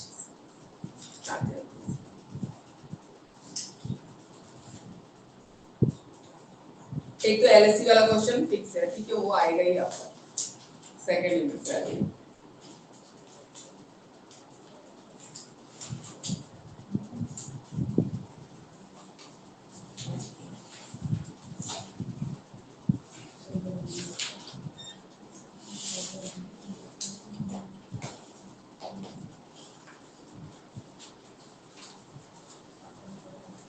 Processing and inquiring information, inquiry करना क्या होता है? इंक्वायरी तो मैम इंक्वायरी वो होती है कि जो चीज आपको नहीं पता उसको जानने की कोशिश आप करते हो, दैट इज इंक्वायरी, है ना, जो आपको नहीं पता। पुलिस वाले आते हैं इंक्वायरी तो करते हैं क्या वो पुलिस वाले ऐसे तो नहीं जाते, इंक्वायरी करते हैं बस। तो सर का कॉन्ट्री फैक्ट नहीं है, मतलब कुछ करते हैं इन्वेस्टिगेट करते हैं, इंक्वायरी करते हैं बस लिख लेंगे, उनके रिकॉर्ड में आता है, बस लिख लेते हैं केस फाइल है बस। और किसी भी केस में दो वो दे देते हैं ना ऑफिसर इंक्वायरी। इंक्वायरी में एक नोन होता है एक अननोन होता है, मतलब आपको पता है मुझे नहीं पता तो मैं आपसे इंक्वायरी करूंगी। जो इंक्वायरी रूम होता है या इंक्वायरी कैबिन होता है ना, उसमें जैसे जो चीज नहीं पता तो एक सामने वाला इंसान वो बैठा है जो बता पाएगा, आपकी क्वेरी से जवाब दे पाएगा, और सामने एक अननोन है और उसके बाद एक नोन है। ऐसे तो मैम रेलवे में भी है हर जगह जो पूछ पास। हाँ, वो ट्रेन में पूछते हैं ना कितने बजे आएगी, कौन से प्लेटफॉर्म पे आएगी, तो वो बता रहा है, उसको सारी नॉलेज उसको रटा हुआ है, वो बता देगा तुरंत कि इतने बजे चल रही है। बताएगा भी नहीं, गवर्नमेंट हॉस्पिटल तक पहुंचता है इंक्वायरी। हर जगह होता है, हर जगह होता है, बैंक वगैरह सब में इंक्वायरी होती है कि कुछ पूछ रहा है हमको आप तो मैम इंक्वायरी की जगह मे आई हेल्प यू, हाँ मे आई हेल्प यू डेस्क कर देते हैं, वही इंक्वायरी ही है। ठीक है, तो अननोन से नोन को कुछ बताया जा रहा है, information pass on, that is called inquiry. Inquiry करोगे तो आपको वो हो जाएगा। ठीक है, तो एक एक्सपर्ट है, एक नोन है, अननोन है।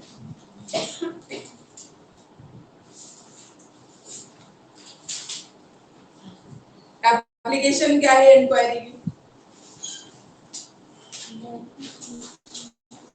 इंक्वायरी करोगे तो आपका नॉलेज एनहांस होता है। ठीक है, बहुत सारी चीजें आपको सीखने को मिलती है। ठीक है,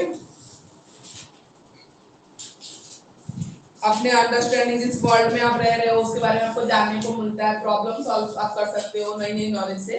ठीक है, तो इसको आप रीड करना, इसमें कुछ नहीं है इंक्वायरी का। सेकंड पे आता है जो इंपॉर्टेंट है, listening and speaking to interact, dialogue, story telling and poem, ये वेरी इंपॉर्टेंट है। ठीक है, लिसनिंग स्किल, ये आप लोगों ने अपने किसी की teaching of Hindi, teaching of English रही होगी फर्स्ट ईयर में, तो आपने listening skill, speaking skill, reading skill, writing skill, ये चार स्किल्स होते हैं लैंग्वेज के, हिंदी वालों ने भी पढ़ा होगा फर्स्ट ईयर में। ठीक है, सुनना, बोलना, ठीक है, लिखना, पढ़ना, चार स्किल्स। हिंदी भाषा का अगर टीचिंग ऑफ हिंदी किसी की होगी उन्होंने पढ़ा होगा। किसी भी भाषा के चार स्किल्स होते हैं, कौशल होते हैं जो सीखने चाहिए। अगर आपको ये चारों आते हैं ना तो मतलब आप उस लैंग्वेज में बहुत अच्छे हो। लिखना, ठीक है, लिखना, बोलना, ठीक है, लिखना, पढ़ना, सुनना, बोलना, चार। ठीक है, बोलना, सुनना, लिखना, पढ़ना, तो लिसनिंग स्किल। ठीक है, पहले सुना था मैंने। आपने फर्स्ट ईयर में पेपर में दिया होगा, आपकी टीचिंग ऑफ हिंदी थी। मैम अच्छा हाँ, आप लोग तो वो सेकंड ईयर में है ना, आप लोगों के लैंग्वेज वाले पेपर में। ये नेक्स्ट बुक जो मैम पढ़ाने वाली ना, हाँ, वो नहीं, टीचिंग लर्निंग के बाद जो टीचिंग सब्जेक्ट्स वाले हैं ना, लर्निंग इसका हिंदी या इंग्लिश होगा। हम ऐसा क्यों कर रहे हैं? क्या कर रहे हो? हम सेकंड ईयर वालों के साथ, क्योंकि आपका पूरे क्षेत्र में ना फर्स्ट ईयर में ही बहुत सारे पेपर पढ़ने हैं, ये सारे पेपर हमारे फर्स्ट ईयर में ही होते हैं, इसलिए ये इनके साथ तो आपके सेकंड ईयर में कम हो जाएंगे ना। एनडी वालों के सेकंड ईयर में बहुत सारे होते हैं। हमारे इसमें एक है, तुम्हारे को मुझे एक हाँ, तुम्हारे कम हो जाएंगे, तुम इसमें पढ़ ले रहे हो बाद में और सेकंड फाइल भी हमारे को फिर सेकंड ईयर में देनी है सारी। ईयर। कुरुक्षेत्र वालों में हमारे कम हो जाएंगे ना हिंदी लैंग्वेज एक्सचेंज क्षेत्र अच्छा नहीं है क्या? क्यों नहीं अच्छा है कुरुक्षेत्र के बहुत रैंकिंग के हिसाब से ना मार्क में हम कब देते हैं आपको अरे मार्क कम है तुम लोगों का सिलेबस अरे टफ नंबर- रखते हैं एमडीयू से कुरुक्षेत्र का टफ रहता है थोड़ा सा स्लाइड तुमको एनईपी 2020 भी दे रखा है पढ़ने को तुमको पढ़ाना पड़ेगा मुझे और कंटेम्पररी वाले में तुम्हारा एनईपी 2020 है जो बाद में हम ये क्लास ना लगाएंगे मैम वैसे जो नेशनल फ्रेमवर्क के हिसाब से ना ये बहुत जल्दी अपने अंदर चेंजेस करता है। चेंजेस करता है हाँ। और उसकी जो क्योंकि क्वालिटी है इसका ना जो रैंक है ना वो A++ है कॉलेज का एमडीयू का टफ रखता है अपना ये टफ रखता है कि नहीं मैंने एनईपी 2020 भी डाल दिया अभी तुम लोगों के पढ़ाना है जब एक्स्ट्रा क्लास लूंगी ना केयूके का अलग से जो टॉपिक छूटे हुए हैं वो सारे अरे करना मैम हाँ मैंने चेक किए फर्स्ट ईयर में आगे बढ़ा देंगे तो नहीं सेकंड ईयर में रिलैक्स रहोगे ना कम रहेगा तुम्हारा सेकंड ये ईयर बहुत रहेगा बाकी कई नाम सब में नहीं सेकंड ईयर में फाइल्स बना के परेशान हूँ अब देखिए लिसनिंग स्किल में स्टूडेंट्स को एनकरेज करना चाहिए ठीक है कि कंटेंट को लिसन करें ठीक है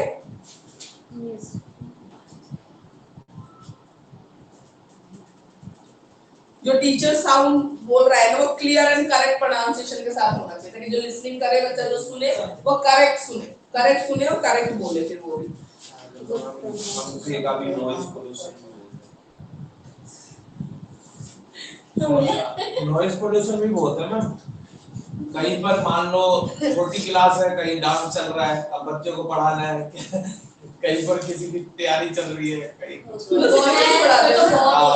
वो जूनियर बैंक तो नीचे होता अरे है जूनियर में बगल में होता है और एमपी लेकर के आ जाते हैं कुछ ना कुछ पढ़ाई भी करता नहीं वहां पे होती है कभी खेल रहे हैं कभी डांस प्रैक्टिस हो रही है कभी कुछ हो रहा है पढ़ाई तो तो गवर्नमेंट में और पढ़ाई हमेशा में show इसमें नहीं होती है कि आप स्टूडेंट छोटे बच्चों को तो मुझे लगता है कि कुछ पढ़ाई होता है कभी उनका मुझे लग रहा है रोज का पार्टी होती है गवर्नमेंट स्कूल में खाना खाने के लिए जाते हैं बस बच्चे अरे प्राइवेट में भी यही करने जाते हैं प्राइवेट में आपको कुछ नहीं कराते पता क्या कर रहे हैं एक सॉन्ग चला के उस पे डांस सिखा दिया 2 महीने सॉन्ग से चलाते हो पता है वो स्टोरी ऑफ ये सब चलाते हैं कि वो सीखे बच्चे जो भी सिखाते हैं डांस सिखाते हैं एक टीचर पे 10 बच्चे की जिम्मेदारी है पास करवाने की काम है आप संडे सैटरडे की नहीं लोगे पास करवाने का जिम्मेदारी मतलब कैसे मतलब जो कमजोर है ना आपके स्टैंडर्ड लेवल से जो बच्चे कमजोर है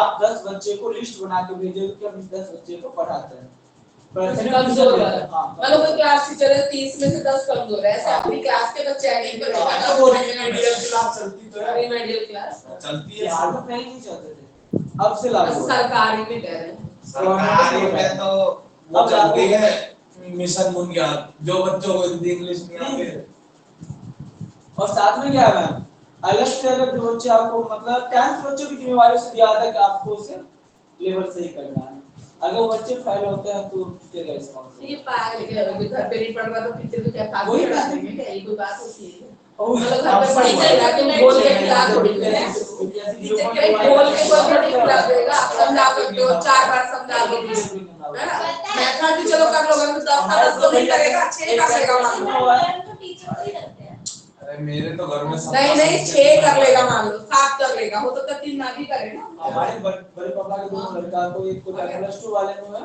और एक को 10 वाले में है हाई स्कूल वाले में तो दोनों को बस सही प्रॉब्लम अभी झेलना पड़ रहा है ये तो मुझे पता नहीं मगर मुझे नहीं वो जरूरी नहीं 10 हो सकता है वो टीचर एफर्ट करेगा मेरे 6 बच्चा कर गया 7 कर गया हो सकता है 2-3 ना भी करे कोई जरूरी मगर वो बिहार है वहां तो ये पहले जब से के पाठक हुआ है जब हां के पाठ हुआ है वो सिंपल आया तो कुछ भी कर देता है जब से बीपीएससी की तरह जोड़ा गया है टीचर को उसे उस हिसाब का अलॉट भी दे दिया गया आप सैटरडे और संडे नहीं बना सकते हो हां वहां पे सैटरडे संडे को भी आपको जाना पड़ता है सैलरी दे रहा है कि ऐसे ही खटा चल रहा मैं 30,000 पूरा तेरा सब खर्चा हो गया 45,000 हाई स्कूल की 38,000 है सैलरी एट वाला का सैलरी बढ़ाई है तो काम भी तो बढ़ाएगा एट वाले का 45,600 है 10th वाले का 55,800 का आसपास है मेरी जानकारी जिस जो है उसको 38,000 मिलते हैं वो पीआर वो पहले वाला अब बीपीएससी वाले पढ़ोगे कब तक ये सब पढ़ाई नहीं में बैठ गया थोड़ी देर बैठेगा ये तो है बहुत देर हो गई, देख लोगी? चलो पढ़ रही है ना, 3 घंटे हो गए लगातार। चलो देख लेना फिर, ठीक है? तो होता है ऐसा, मेरे जानकार तो जो पहले 5th तक पढ़ाते थे सारे बाहर पहले से आप मेरे साथ के मेरे जीजू पढ़ाते बीपीएस। देखो टीचर को एंश्योर करना चाहिए कोई भी वर्ड जो बोल रहा है ना 2 बार एटलीस्ट प्रोनाउंस करे, ऐसे जो डिफिकल्ट वर्ड है नए वर्ड है, ताकि बच्चा सुने अच्छे से, लिसनिंग स्किल एनहांस हो, ठीक है? उसके बाद आते हैं different ways two of conducting oral work. Oral work को कंडक्ट करने के तरीके, ठीक है? Role playing. रोल प्लेइंग में क्या होगा, कोई बच्चा डॉक्टर बन रहा है, टीचर बन रहा है, कोई एसएसटी में कोई ड्रामा है, कोई किंग बन रहा है, आप रोल बन रहा है, तो डायलॉग्स बोलेंगे, तो लिसनिंग स्किल, स्पीकिंग स्किल दोनों ही अच्छी होती है, ठीक है? ओरल कंपोजिशन, कोई आप टॉपिक दे तो बोलो बेटा आप इसको इससे बोलना है, ठीक है? तो उसमें बोलना है 5 लाइन 10 लाइन, छोटे बच्चों के लिए, बड़े बच्चों के लिए एक पैराग्राफ बोल दो, ठीक है? Oral composition.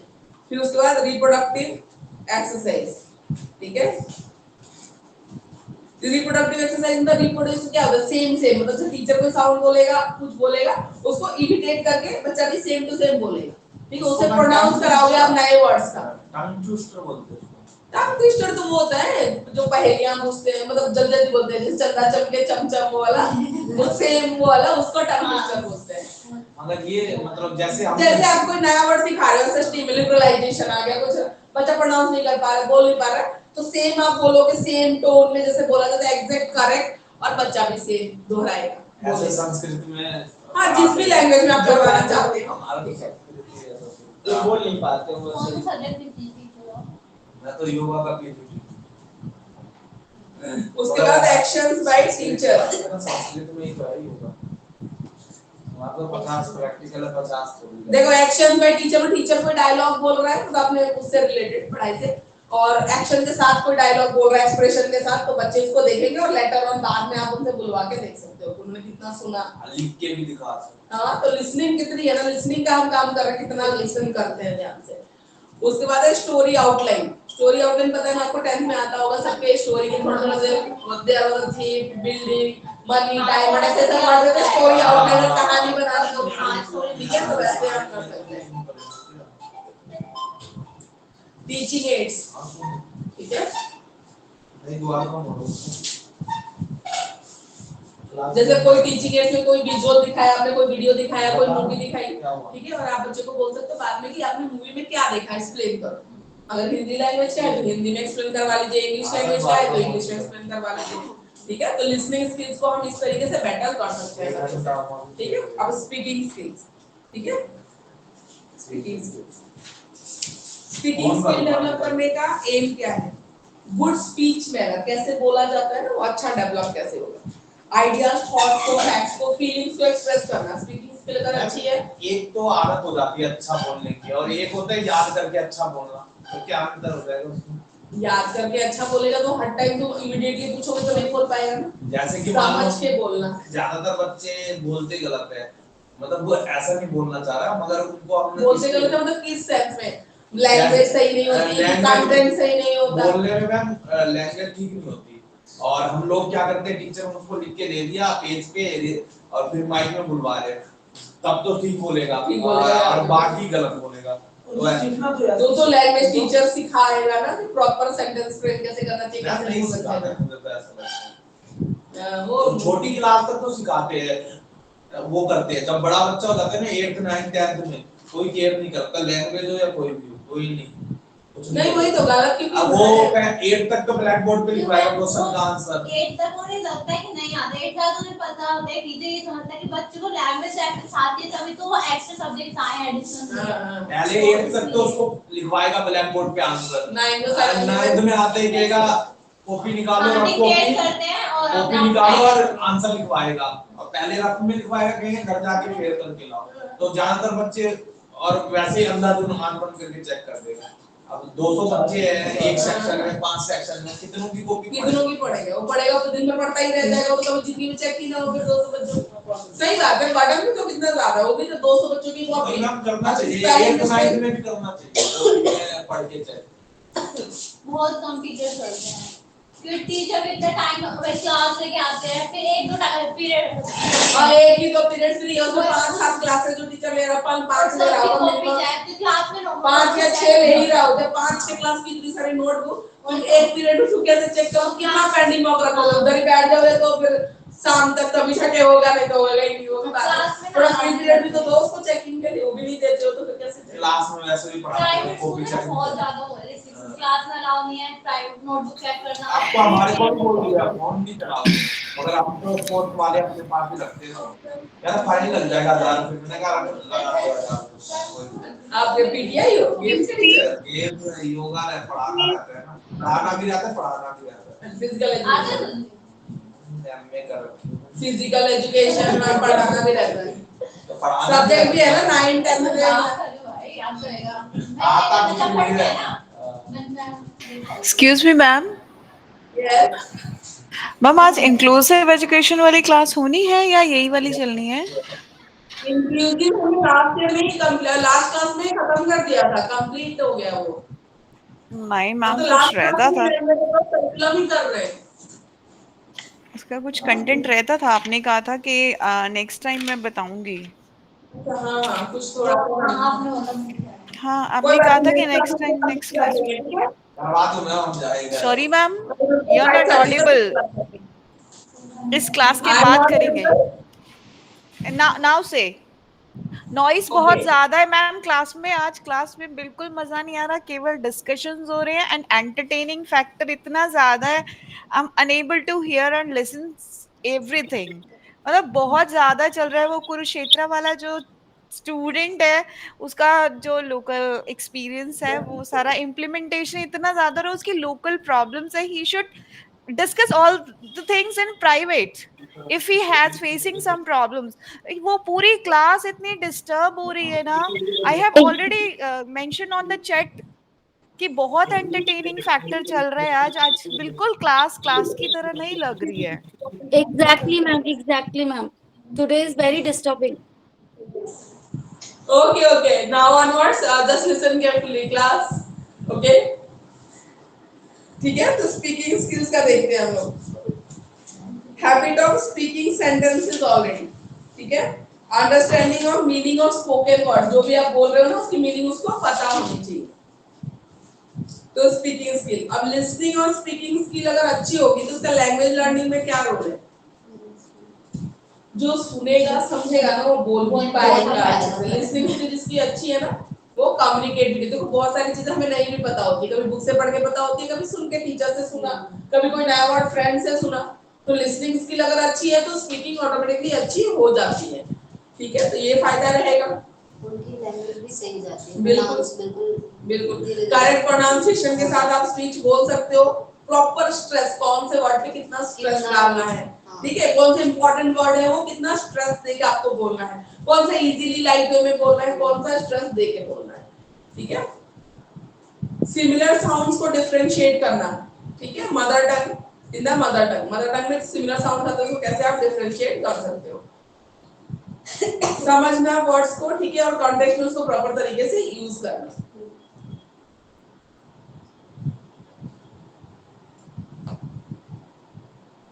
Characteristics of language speech sound, sounds का है ना वो साथ में कैसे यूज होता है, अलग से यूज होता है तो कैसे होता है, कभी होता है ना साथ में आए तो उसका साउंड बदल जाता है, दो एक साथ आए तो, कभी सिंगल जाता है तो फिर उसका अलग होता है। जैसे संयुक्त अक्षर वगैरह जो होते हैं हिंदी में साथ में जब आते हैं तो उसका अलग हो जाता है, मीनिंग अलग हो जाता है, साउंड भी अलग हो जाता है, ठीक है, अलग हो जाता है।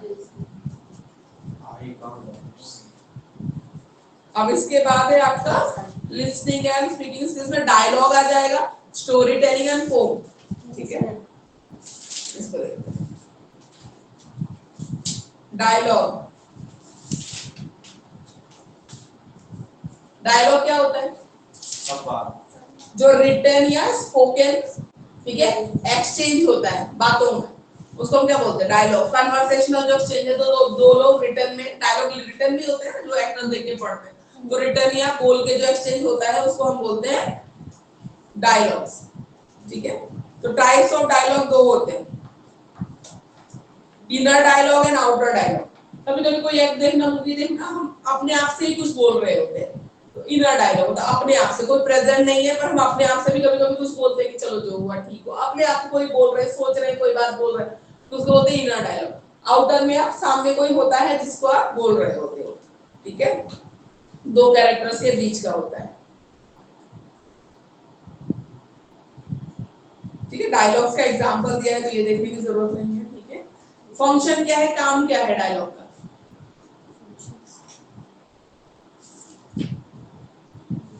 एक्सप्रेस कर रहे हैं, जो भी डायलॉग बोल रहे हो क्या कर रहा है, अपनी बातों को एक्सप्रेस करने की कोशिश कर रहा है, ठीक है। इनर डायलॉग हो तो अपनी फीलिंग्स को एक्सप्रेस कर रहा है अपने लिए, और आउटर है तो किसी के सामने एक्सप्रेस कर रहा है, ठीक है। तो ये डायलॉग है और इसकी बेनिफिट है, इंपॉर्टेंस है। और डायलॉग अगर आप क्लास में ऐसे कोई कन्वर्सेशनल सिमुलेशन वर्बल का रोल प्ले करा दो, उसमें डायलॉग्स अगर बोल रहे हैं बच्चे, ठीक है, तो उसको प्रॉपर करना है। स्टोरी टेलिंग में, स्टोरी टेलिंग में क्या है, स्टोरी टेलिंग छोटे बच्चों को जब कहानियां सुनाते हैं ना, कहानी की फॉर्म में, स्टोरी टेलिंग है, दादा दादी नाना नानी है या मम्मी पापा है, बच्चों को जो कहानियां सुना रहे हैं तो उसको हम बोलते हैं स्टोरी टेलिंग। तो स्टोरी टेलिंग में जो बोल रहा है वो स्पीकिंग स्किल अपनी शो कर रहा है, और जो सुन रहा है उसकी लिसनिंग स्किल एनहांस हो रही है, ठीक है, वो सुन रहा है।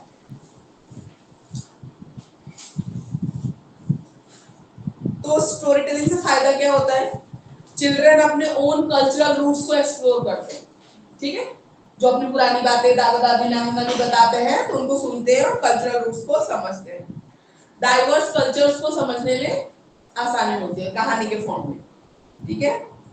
अनफैमिलियर पीपल प्लेस सिचुएशन, इनसे वो एम्पैथी होती है दूसरों की दुख में सहानुभूति जताना, ठीक है, तो वो हम दिखाते हैं। Offer insights into different tradition and values, अलग-अलग ट्रेडिशन या वैल्यूज की कहानियां सुनते हैं ना, तो उसको हम समझने की कोशिश करते हैं। ये भी समझते हैं बच्चे कि wisdom, how wisdom is common to all people all cultures, हर एक में विजडम है, हर एक वो है, सब में है, मतलब अलग-अलग कल्चर की कहानियां भी सुनेंगे उसमें भी विजडम है, वो उन्हें देखने को मिलेगा, ज्ञान है। Offer insights into universal life experiences, अलग-अलग जो लाइफ एक्सपीरियंसेस है ना उसमें उनको जानने का मौका मिलता है। Help children consider new ideas, ठीक है, नए आइडियाज कंसीडर करने का help. Difference and communities of cultures around the world, world में जो डिफरेंट कल्चर है या कॉमन क्या चीज है या अलग क्या है उसको जानने का मौका मिलता है स्टोरी टेलिंग से। क्लासरूम में करोगे तो क्या फायदा है, बच्चे रिलैक्सेशन, ठीक है, रिलैक्स फील करते हैं, उनको अच्छा लगता है कहानी, स्टोरी टाइम बोलो छोटे बच्चों को कितना अच्छा लगता है, कहानी सुनने को मिलेगा।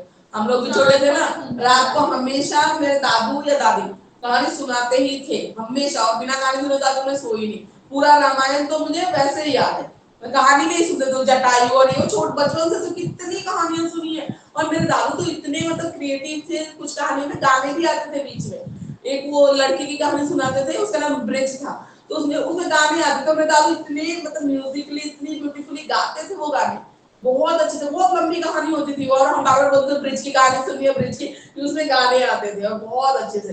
तो हमें तो बहुत कहानियां सुनी, हमारा तो हैबिट था, हम बिना कहानी सुने सोते नहीं थे, कभी दादाजी से ही ज्यादा सुनते थे, दादू से अपने, और कभी कभी दादी से भी सुन लेते थे, ठीक है। Children's willingness to communicate thoughts and feelings, जब कहानी सुनता है ना बच्चा तो उसको भी मन करता है कि अपना मैंने क्या देखा, मैं अपने बारे में भी कुछ बताऊं, तो कम्युनिकेशन के लिए वो होते हैं। एक्टिव पार्टिसिपेशन के लिए एनकरेज होते हैं, वर्बल प्रोफिशिएंसी बढ़ती है, जैसे बच्चा बोलेगा अपने फीलिंग शेयर करेगा तो वो बढ़ेगा। इमेजिनेशन का यूज और क्रिएटिविटी बढ़ती है बच्चों की, ठीक है, कोऑपरेशन बढ़ता है स्टूडेंट के बीच में, और लिसनिंग स्किल तो डेफिनेटली बढ़ ही रही है, टीचर स्पीकिंग स्किल का यूज कर रहा है और बच्चा लिसनिंग स्किल को एनहांस कर रहा है, ठीक है।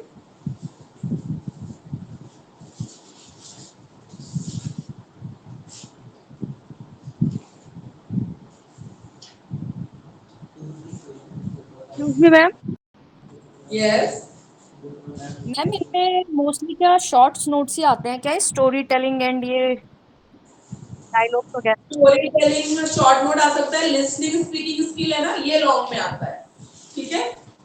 फिर ये इसके बाद जो स्कैनिंग स्किमिंग आएगा ना ये सब लॉन्ग में आ सकता है, ठीक है, इस तरीके से आता है इसका।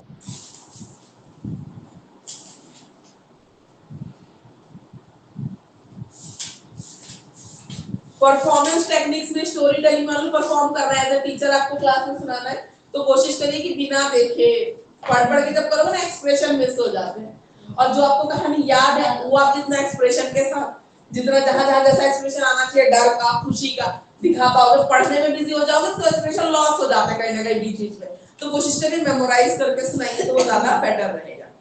ठीक है। ओके, याद रखने के लिए story skeleton to the points याद होना चाहिए, हाँ ये हुआ ऐसे ये हो, बाकी अपनी इमेजिनेशन और बाकी उससे आप सुना सकते हो। कनेक्टेड इमेजेस को ज्वाइन करो एज अ प्लॉट, मतलब सोच लो कि इसके बाद ये हुआ, इसके बाद ये हुआ, इस तरीके से। Tell yourself the story in your own words, पहले अपने आप प्रैक्टिस करो बोलने की, ठीक है, उसके बाद आप बच्चों के आगे बोल सकते हो। Create your own version of the story, कोशिश करो कुछ उसमें अगर आप ह्यूमर ऐड कर सकते हो, है ना, कोई चीज आप ऐड करके बोल सकते हो तो बोलो, जिससे बच्चों को बहुत ज्यादा मजा आएगा सुनने में। Retail it numerous times until it feels like a story, बार-बार उसको बोलिए जब तक ये मतलब मजा ना आने लग जाए, जब स्टोरी की तरह फील ना हो जाए। परफॉर्मेंस स्किल्स क्या-क्या है, स्टोरी टेलिंग में क्या-क्या स्किल है जो टीचर को यूज करना चाहिए। वॉल्यूम वेरी करना चाहिए, जहां डरावना कुछ जैसे आप बच्चों को बता रहे हैं तो वॉल्यूम वेरी होना चाहिए, बहुत डरावना सा जैसे बोलते हैं तो बच्चों को भी मजा आएगा, सुनने में लगेगा कि हाँ सर बेटा डर रहे हुआ धीरे बोला है ना, तो बच्चों को मजा आएगा। हाँ, जैसे स्टोरी टेलिंग है उसमें पिच साउंड कहाँ ज्यादा करना है कहाँ कम करना है, ठीक है। टेम्पो ऑफ योर वॉइस कैसा रखना है, ठीक है। Use your face body and gesture, ठीक है, ऑब्वियसली अपने हाथों का यूज करिए, फेस एक्सप्रेशन से स्टोरी और अच्छी होगी। Make your body and face respond to the tale, जो भी कहानी आप सुना रहे हो आपका फेस और बॉडी उस कहानी को रेस्पॉन्ड करना चाहिए। अब जो फनी कहानी सुना रहे हो मुंह के बैठ गए बच्चा क्या एंजॉय करेगा, ठीक है, ऐसा नहीं होता है। Clear focus and maintain concentration, कहानी में कंसंट्रेशन बने रहो। मैंने बोला अगर आप रीड कर करके सुनाओगे ना आपको वो इमोशन लॉस हो जाएगा, आप उतना एक्टिवली ना बच्चे भी नहीं सुन रहे होंगे, तो ये चीज हो जाती है। Engaging eye contact with the audience, audience के साथ हमेशा आई कांटेक्ट बने रहना चाहिए, मतलब आपके बच्चे होंगे, टीचर होगा या फिर ऑडियंस आपके बच्चे हैं। Create a charismatic presence, charismatic presence मतलब एक करिश्माई जादुई जो प्रेजेंस है ना वो होना चाहिए टीचर का। Use different exaggerate characters voice, जैसे अलग अलग कैरेक्टर का अलग अलग वॉइस आएगा, कोई धमका के बोल रहा है राजा है, कोई बच्चा है जो डरा हुआ सा बोल रहा है, ठीक है, तो जैसे जैसे कैरेक्टर का है ना वैसे वैसे होना चाहिए। Use your space by be dynamic, अपने स्पेस को यूटिलाइज करिए, घूमिए फिरिए जेस्चर्स का, ठीक है, अपने डायनेमिक चेंजेबल रहिए। पेस योरसेल्फ, अपने आप पेस का भी ध्यान रखिए, जहां आप भी कंफर्टेबल हो उस पेस में आप करिए, तो जैसे बहुत एनर्जी के साथ शुरू हुए और बाद में डाउन हो गए, अपने पेस का जितना आप कर सकते हो उसमें रख के आप करिए। Always remember to regain your style as a narrator, as a narrator आपका अपना यूनिक स्टाइल होगा, उसको पकड़ के चलिए, ठीक है, फॉर कॉपी करने की जरूरत नहीं है दूसरों को। Use silence and pauses to add dramatic effect, कहीं कहीं आप रुक भी जाओ, धीरे हो जाओ, ठीक है, मॉन्स्टर एंटर हुआ चुप हो जाओ, शांत बिल्कुल थोड़ी देर के लिए, तो ड्रामेटिक इफेक्ट देगा, बच्चे इंटरेस्ट लेके सुनेंगे, ठीक है। और स्टोरी टेलिंग ज्यादातर किसके लिए कनेक्टेड है, बच्चों के लिए, ठीक है, छोटे बच्चों को ना ज्यादा काम आता है। और उसके बाद आता है पोम, ठीक है, कविताएं, rhymes, stands, songs and poems. तो राइम्स वगैरह तो छोटे बच्चों की जो पोम्स होती है उनको हम राइम्स बोलते हैं, राइमिंग वर्ड्स तो ज्यादातर यूज होता है, ठीक है, तो उसको बोलते हैं हम राइम्स।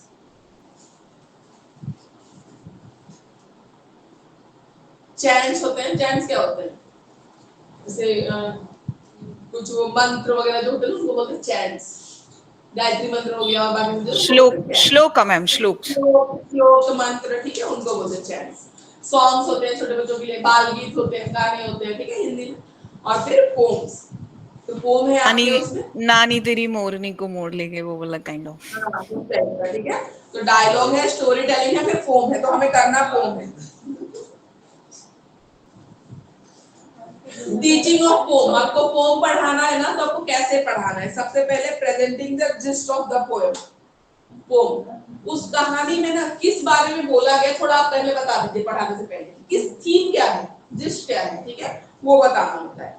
रेसिटेशन और model reading by the teacher, फिर टीचर्स को रिसाइट करेगी, रेसिटेशन होगा, टीचर जैसे फ्लक्चुएशन में पढ़ना है साउंड को ऊपर नीचे, ठीक है, वैसे तो पहले आप पढ़ेंगे फिर बच्चे बाद में, ठीक है, पहले आप मॉडल रीडिंग करेंगे, पहले आप पढ़ के दिखाएंगे कैसे पढ़ना है। प्रोनाउंसिएशन ड्रिल, कैसे नए नए वर्ड्स आएंगे कैसे प्रोनाउंस करना है, उसकी प्रैक्टिस, ड्रिल मतलब होता है प्रैक्टिस करवाना, ठीक है। फिर उसके बाद मॉडल रीडिंग सेकंड, फिर सेकंड बार आप फिर पढ़ के दिखाओगे प्रैक्टिस करवाने के बाद प्रोनाउंसिएशन की, ठीक है।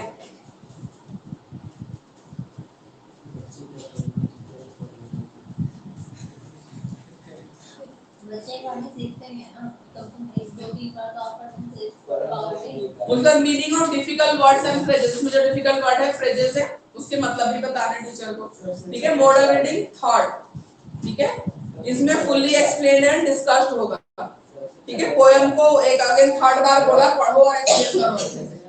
Imitation reading by the pupils, 3 bar teacher के पढ़ने के बाद चौथी बार बच्चा पढ़ेगा, ठीक है। प्यूपिल्स जो स्टूडेंट्स होंगे वो पढ़ेंगे, उसके बाद आएंगे क्वेश्चंस, ठीक है। टीचर क्वेश्चन पूछेगा इसमें कि उसमें पोएम का जो आइडिया है, कॉन्सेप्ट है, वो क्लियर हुआ या नहीं हुआ बच्चों के लिए।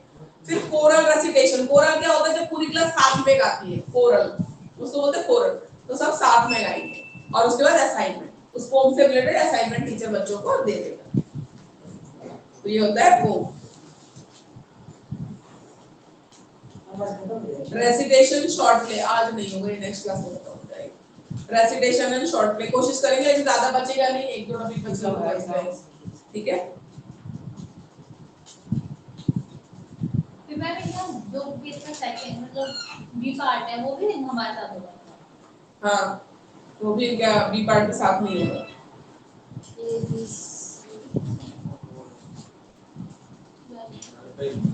कोई लैंग्वेज में बाकी सब समझ। रेसिटेशन क्या होता है?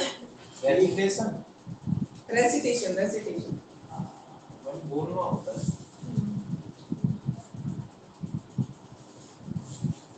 रेसिटेशन हाँ बिना देखे बोलना, मेमोराइज करके बोलना।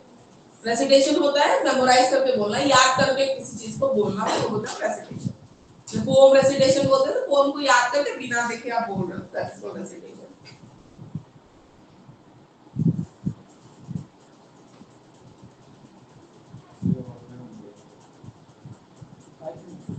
नए तरीके से बोलना, तो रेसिटेशन है इफेक्टिव मोड ऑफ लर्निंग है, इसमें आप याद तो कर ही रहे हो, साथ में साथ उसको नए तरीके से बोल के भी सुना रहे हो, ठीक है, तो ये चीज हो जाती है। रेसिटेशन है स्टूडेंट्स को हेल्पफुल है, practice natural language and raise social ability, ठीक है, नेचुरल तरीके से सीखता है, लर्निंग हो रही है इसमें, ठीक है। और सोशल एबिलिटी, सोशल एबिलिटी में सेल्फ कॉन्फिडेंस बिल्डअप होता है, जब याद करके पूरे ऑडियंस के सामने वो सुना रहा है, ठीक है, सेल्फ कॉन्फिडेंस बिल्डअप होता है। सोशल एबिलिटीज और improve there English level, language का लेवल भी अच्छा हो जाता है। Cultural nutrition under cultural basis, ठीक है। कल्चरल न्यूट्रिशन मतलब होता है इसमें जिस भी कल्चर का या जिस भी उससे रिलेटेड वो पोएम पढ़ रहे हैं, कोई ना कोई पोएम में कोई ना कोई थीम होता है, कहानी होती है, तो उसको भी जानने में उनको मदद होती है, ठीक है। Solving actual problems and creativity, recitation से प्रॉब्लम सॉल्विंग स्किल डेवलप होती है, साथ ही साथ क्रिएटिविटी भी डेवलप हो रही है। जैसे वीर रस की कविता हम बोलते हैं हिंदी में, तो उसको फुल वॉल्यूम में ऐसे सुनाते हैं, ठीक है ना। और जो ऐसे हो गए जैसे माँ और बच्चे का कोई पोएम है प्यार वाला, तो उसको सॉफ्ट टोन में सुनाना है, तो ये सब चीजें। Recitation is a rhythmical process to grow the power of pitch volume, pitch और वॉल्यूम का वो एनहांस होता है, पता तुम कितने पिच में बोल रहे हैं, कितने वॉल्यूम में बोलना है। Recitation helps to draw a lively picture into the minds of the student, जब कोई पोएम रिसाइट होती है ना, तो जो सुनने वाले हैं ना उनके मन में एक पिक्चर सी बन जाती है उस पोएम से रिलेटेड। तो रेसिटेशन है short play, short play, short play क्या होता है? जो छोटे जो वो होते हैं,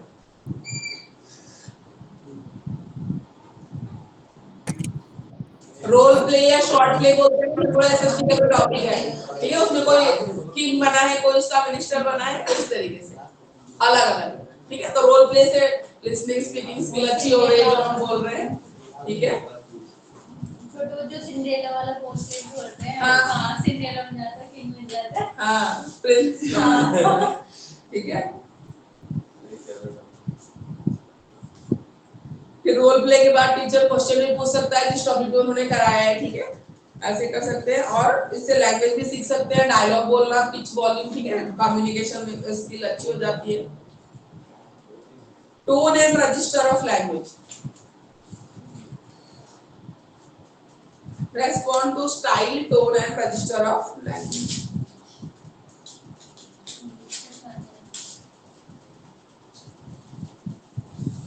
पेपर की बात समझिए, बस लिखने के लिए कैसे पढ़ना पड़ेगा, लिखने के लिए पढ़ना बहुत पड़ेगा, इजी पेपर है, इजी है, इसमें जो आपने फर्स्ट ईयर में सेकंड ईयर वालों की तो वो तो सामने आप लोगों ने लैंग्वेज में रीडिंग स्पीकिंग वाला, और वो इंपॉर्टेंट है ही, इसमें भी फिक्स है, वो आना ही है आपको, स्किल से रिलेटेड एक क्वेश्चन जरूर आएगा क्योंकि लैंग्वेज का ही पेपर है। समझेंगे मैम, बुक पूरा समझ गए, बट लिखेंगे लैंग्वेज किस तरीका से लिखना है इसके लिए पढ़ना बुक में जो है ना उससे आपको नोट्स बनाइए या याद करिए, लॉन्ग क्वेश्चन भी ऐसे करना पैटर्न के हिसाब ठीक है। 16 नंबर का आएगा ना मैम क्वेश्चन, लॉन्ग क्वेश्चन आएगा, 2 लॉन्ग क्वेश्चन आएंगे, 2 यूनिट है तो 2 लॉन्ग क्वेश्चन आएंगे, और 4 शॉर्ट नोट ना के 2 शॉर्ट नोट दो आएंगे, लॉन्ग और 2 शॉर्ट, 2 लॉन्ग 2 शॉर्ट, 1 घंटे में 1.5 घंटे में। 20 32 और अब वो तो 40 नहीं का पता होगा। मैं फर्स्ट टाइम है 32 और 40 32 और 8 40 का ही होगा। 32 का और 8 का, हाँ 40 का। क्लास लिसन, ठीक है। टोन क्या होता है, टोन क्या होता है, मैम एक तरह से लेया होती है। राइटर या स्पीकर का एटीट्यूड होता है टुवर्ड्स दैट सब्जेक्ट मैटर, जो भी जिसके बारे में बोलना है आपको, ठीक है, उसमें कैसे एटीट्यूड से बोलना है वही आपका टोन होता है, ठीक है। तो सब्जेक्ट मैटर को लेके कैसा आपका है वो होता है आपका टोन।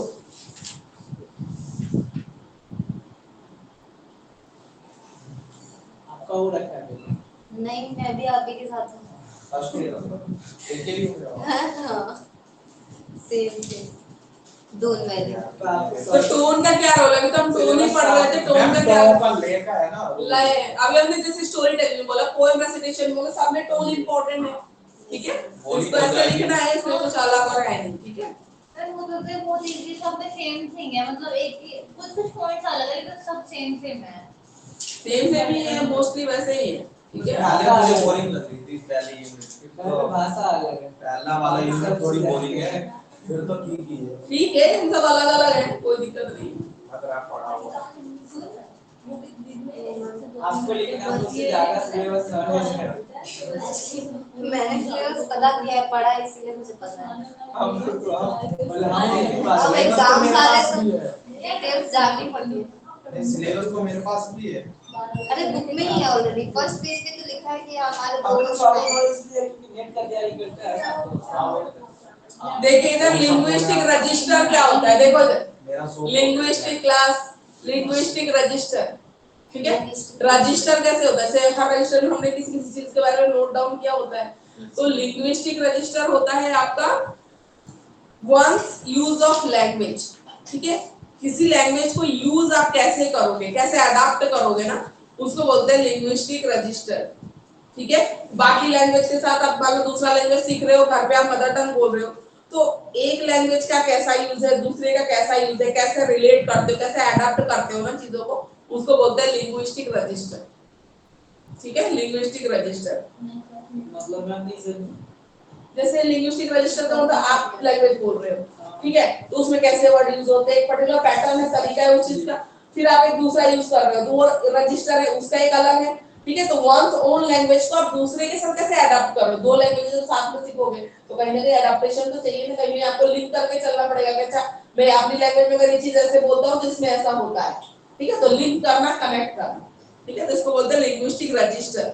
कॉन्सेप्ट ऑफ अपने लैंग्वेज को कैसे मतलब आप यूज करोगे दूसरों में अडॉप्ट करने के लिए, उस कॉन्सेप्ट को बोलते हैं रजिस्टर। तो जनरली 5 कैटेगरीज होती हैं लिंग्विस्टिक रजिस्टर की। एक होता है इंटीमेट रजिस्टर, ठीक है, जो फैमिली मेंबर्स आपस में हाईली इनफॉर्मल एक लैंग्वेज यूज करते हैं, जो फॉर्मल नहीं, घर वाले जैसे बात करते हैं, बिल्कुल बिल्कुल इनफॉर्मल लैंग्वेज, उसको बोलते हैं इंटीमेट रजिस्टर। इंटीमेसी क्या होती है, बहुत क्लोज लोगों के बीच में होता है, तो अपने फैमिली मेंबर्स के बीच में या क्लोज फ्रेंड्स हैं आपस में हम जब बात करते हैं, तो इतना फॉर्मल नहीं होता है, ठीक है, तो उसको बोलते हैं, बिल्कुल ठीक है। प्राइवेट वोकैबुलरी जो होती है, जो घरों में बोलते हैं, अनौपचारिक बोलते हैं, अनौपचारिक बोल लीजिए या इंटीमेट बोल लीजिए, जो बहुत क्लोज फ्रेंड है, फैमिली है, वही बोल रहे हैं, ठीक है। और ये पर्टिकुलर उसी ग्रुप में, उसी फैमिली में ही यूज होता है, कुछ कुछ वर्ड सब में नहीं होता, पर एक पर्टिकुलर एक फैमिली का कुछ ऐसे वर्ड्स होते हैं, कोड वर्ड समझ लो, तो उस फैमिली वाले बोलते हैं, फ्रेंड्स बोलते हैं आपस में एक दूसरे को, है ना, तो वो होता है, जिसको बोलते हैं इंटीमेट रजिस्टर।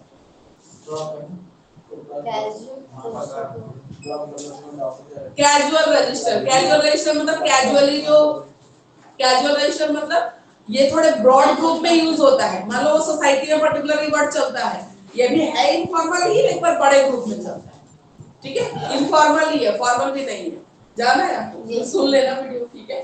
चलिए जा सकते क्लास हैं इनका बोलूंगा 5 मिनट 6 बजे, आधा घंटा और। तो आप दूसरा करा रहे हो ना? नहीं यही यही करवा रही हूँ, नहीं करवा रही हूँ। नहीं करा नहीं करा, नेक्स्ट क्लास में करवा दूंगी।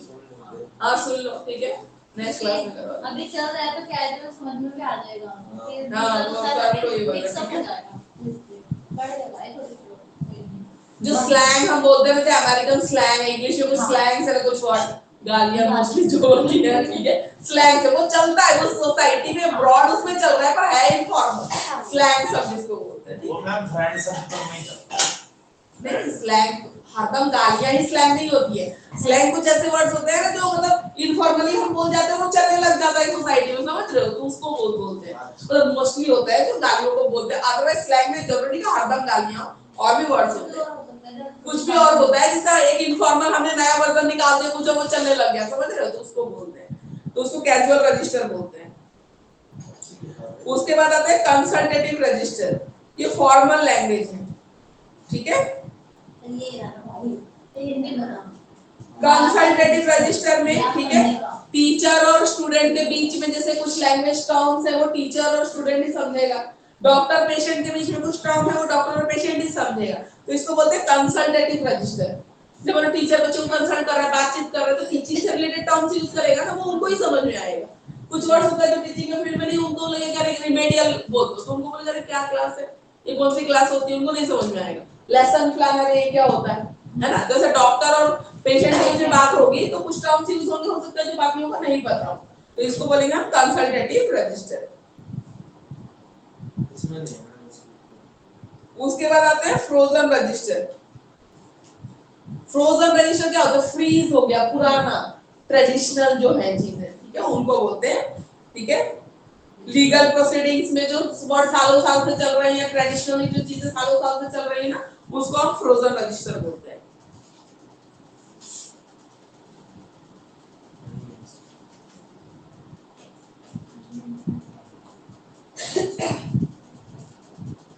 हिंदी में क्या है?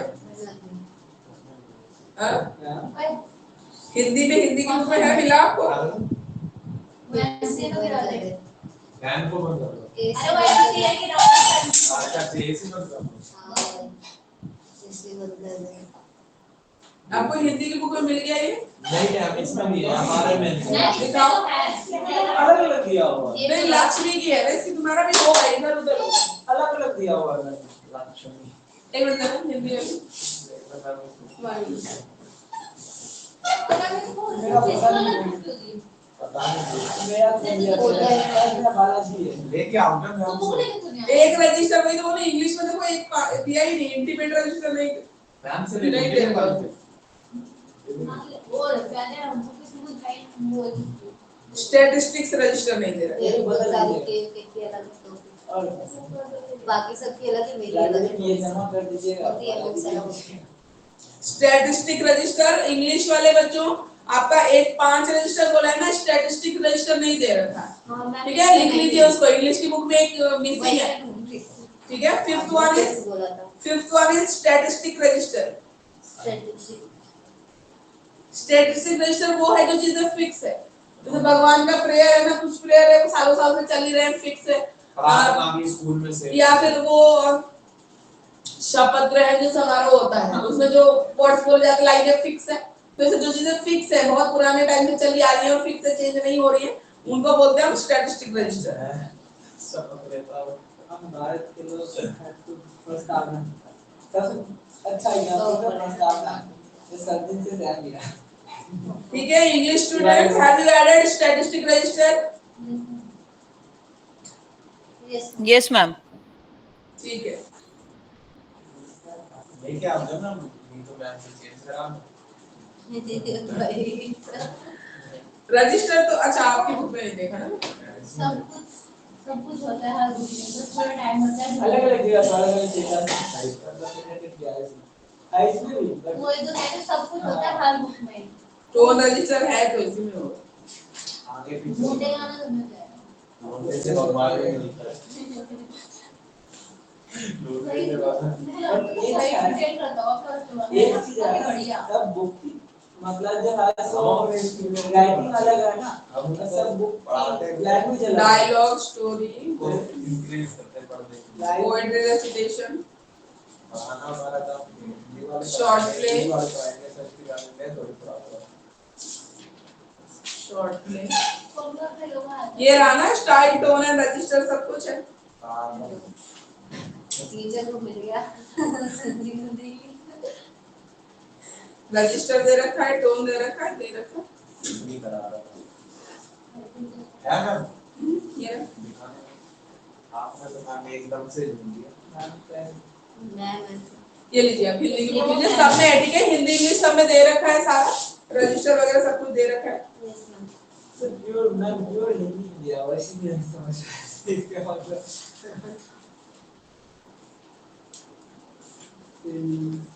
वो डोंट सो कहते हैं स्वर का। हाँ, स्वर, टोन तो स्वर होता है। मगर मैम ये अलग यूनिट में है। तो रजिस्टर ऑफ लैंग्वेज यहीं तक करना है, ठीक है आपको। कोड स्विचिंग है, कोड स्विचिंग में चाहिए, स्टाइल चाहिए, टोन चाहिए, रजिस्टर चाहिए। उसके बाद आते हैं स्कैनिंग क्या होती है, स्कीमिंग क्या होती है, extracting relevant information from the books क्या होती है, स्कैनिंग, स्कीमिंग, ये सब रीडिंग स्किल्स में आता है। ठीक है, स्कैनिंग, स्कीमिंग,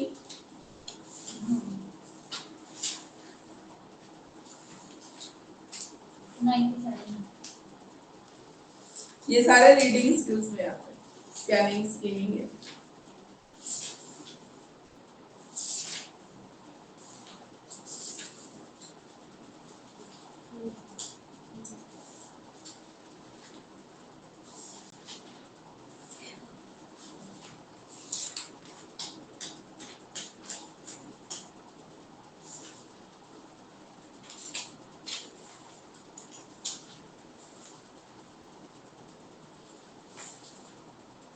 स्कीमिंग क्या होती है, फिर स्कैनिंग करें। स्कीमिंग क्या होता है, मान लो आपको बहुत बड़ा कोई पैम्फलेट पकड़ा के चला गया, ठीक है, तो आप क्या करते हो, अब बहुत जल्दी में हो तो आप सारी डिटेल नहीं पढ़ते हो, ओवरऑल ऐसे जल्दी जल्दी पढ़ लेते हो कि उसमें इंपॉर्टेंट चीज क्या है उसको नोट डाउन करते हैं। हम एक एक वर्ड पे ध्यान नहीं देते जल्दी, अगर बहुत बड़ा कुछ है हमारे पास और टाइम नहीं है पढ़ने का, तो हम जल्दी जल्दी में जो खाली मेन पॉइंट्स पढ़ते हैं कि कोई बुलाया है, तो ऊपर ऊपर का कोई नहीं पढ़ता, वैल्यू क्या है, टाइम क्या है ना। एग्जाम टाइम में सिर्फ हम मेन पॉइंट्स पढ़ते चले जाते हैं। चलिए, उसको बोलते हैं स्कीमिंग करना।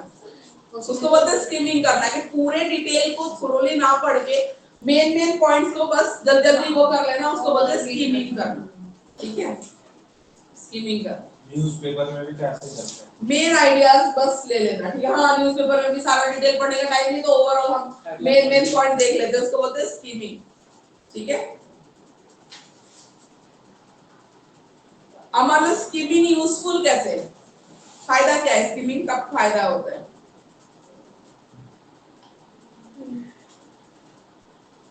प्री रीडिंग, मान लो मैं कोई नॉवल खरीदने जा रही हूँ, ठीक है, अब दुकान में खड़े होकर मेरे पास पूरा नॉवल पढ़ने का टाइम है क्या, नहीं है, ठीक है, तो स्कीमिंग फटाफट फटाफट देख लेते हैं, ऐसे ऐसे ठीक है, ये चलो ले लेते हैं। तो प्री रीडिंग से पहले फायदा है कि मुझे पढ़ना चाहिए नहीं पढ़ना चाहिए, बुक खरीदनी चाहिए नहीं खरीदनी, प्री रीडिंग से पहले स्कीमिंग फायदा करता है। अगर आपको कुछ टाइम कम है तो स्कीमिंग। उसका रिव्यू करना, ठीक है, जो टेक्स्ट हम ऑलरेडी पढ़ चुके हैं ना उसको मतलब पहले हमने डिटेल में पढ़ रखा है और अब खाली दूसरी बार में रिव्यू करना है, तब स्कीमिंग हेल्पफुल रहेगा क्योंकि आपको पता है ऑलरेडी कौन सी चीज कहाँ है।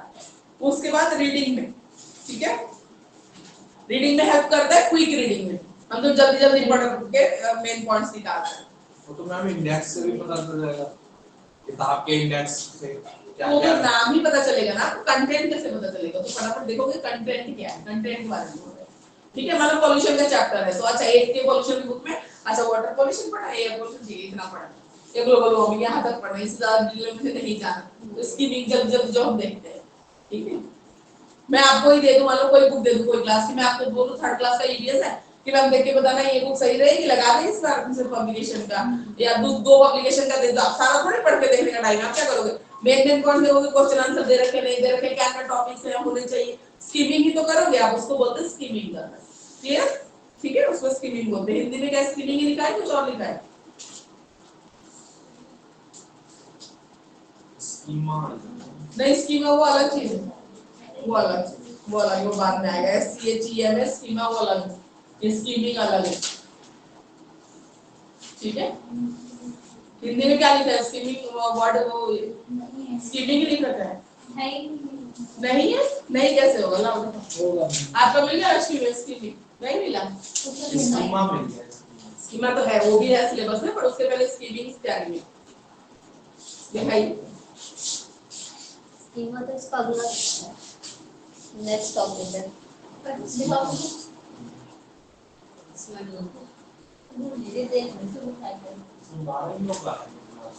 लक्ष्मी की है ना ऐसी होगी इसमें यही आता है।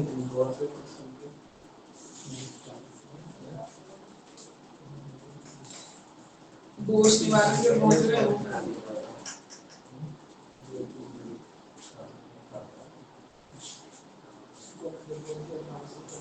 ये तो इसके में 99 में खूब पढ़ा है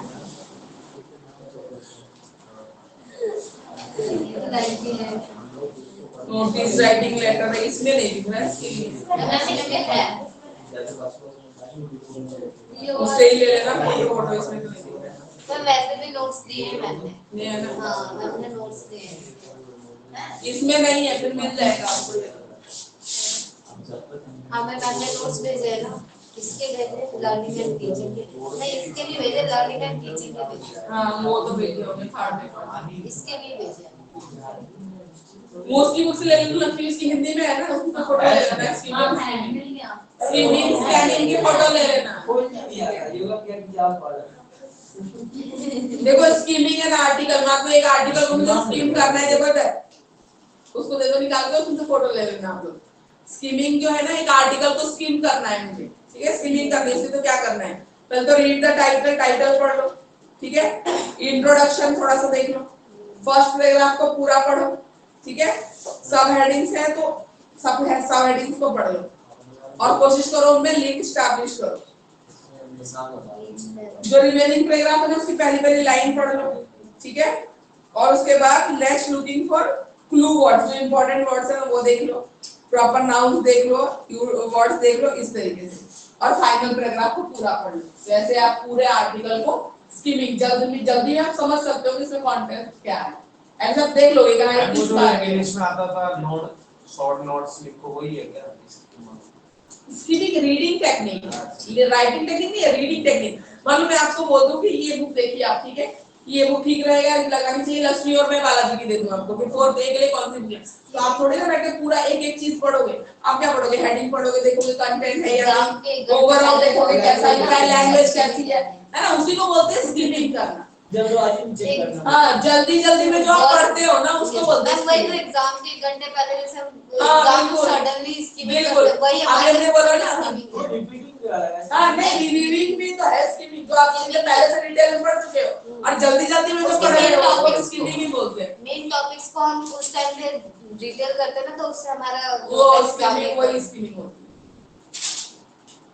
है स्कैनिंग क्या होती है स्कैमिंग स्कैनिंग स्कैनिंग ये तो वर्ड नहीं सुन रहे ओ भाई स्कैन करना स्कैन करना अरे फोन में कभी स्कैन किया है हाँ, वैसे किया। वही शब्द जो है उसका ही स्कैनिंग में हम क्या करते थे देखो स्कैनिंग में हमें एक पर्टिकुलर इंफॉर्मेशन ढूंढनी है ठीक है उसमें पर्टिकुलर इंफॉर्मेशन ढूंढनी है स्कैनिंग में पूरे पैराग्राफ को इसको भी हम जल्दबाजी में ही पढ़ रहे हैं स्कैनिंग को भी ठीक है रैपिडली पढ़ते हैं जल्दी से पढ़ते हैं मतलब हमें पर्टिकुलर एक इंफॉर्मेशन ढूंढनी होती है जैसे ये तुम कब करते हो आंसर से जब पढ़ते हो नीचे क्वेश्चन होता है तो इसी का आंसर ढूंढ रहे होते हो लेकिन जल्दबाजी में ढूंढ रहे होते हो क्योंकि टाइम नहीं होता है दैट इज कॉल्ड स्कैनिंग उसको रीडिंग ही हर स्कैन करता है हां तो वो आंसर कहां है वो आंसर का पर्टिकुलर पीस वो वर्ड कहां मिल जाए वो आंसर कहां मिल जाए वो एक वर्ड भी मिल जाता है ना तो हम उस टॉपिक के पास आसपास बिल्कुल ढूंढने लगते हैं उसी को बोलते हैं स्कैनिंग उसमें ओवरऑल आपको नहीं जानना आप मेन एक मुद्दा ढूंढ रहे हो मेन चीज ढूंढ रहे हो Yes. उसको बोलते हैं स्कैनिंग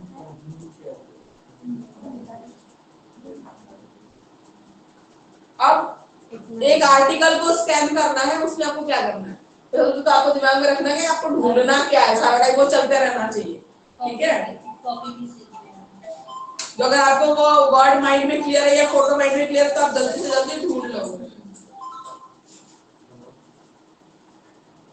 एनालाइज करो कंटेंट को ठीक है स्कैन करने से पहले ही एनालाइज करो एक बार कि कहां मिल सकता है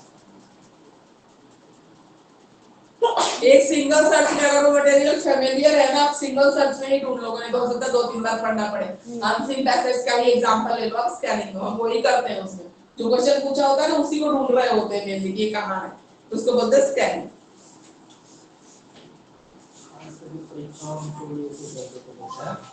परीक्षाओं से चोरी बच्चे में ये क्वेश्चन नोट ना है कितना नोट चैप्टर होता मैम ये जो ओपन बुक एग्जाम होता है ये क्या होता है, ये कौन सा टेक्निक होगा? ओपन बुक एग्जाम में तो क्रिटिकल थिंकिंग एनहांस करना, रोड मेमोरी को डिस्करेज करना कि रट के बच्चा ना लिखे, और ओपन बुक में जो क्वेश्चन आते हैं ना उसमें से कुछ भी नहीं होगा, इसमें सब एप्लीकेशन बेस्ड क्वेश्चन होंगे, इसमें कुछ मिलेगा ही नहीं। तुम बताए तो फिजिक्स का फार्मूला देखो लेकिन अप्लाई तो उसको वहां करना पड़ेगा, फार्मूला नहीं रट रहे हो पर अप्लाई तो क्रिटिकल थिंकिंग को एनहांस करना, ठीक है, क्रिटिकल थिंकिंग को बढ़ावा देना, उसके लिए ओपन बुक एग्जाम्स होते हैं। रोड मेमोरी से शिफ्ट करके क्रिटिकल थिंकिंग, कितना एनालाइज कर पा रहा है, कितना सोच पा रहा है।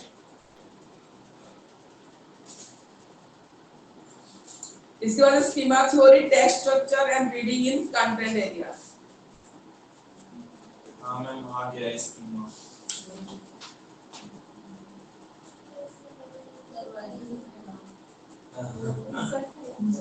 स्कीमा थ्योरी इससे पहले मैम वो इसमें कंटेंट में दे रखा है पर 128 के बाद पेज नंबर 145 आ गया।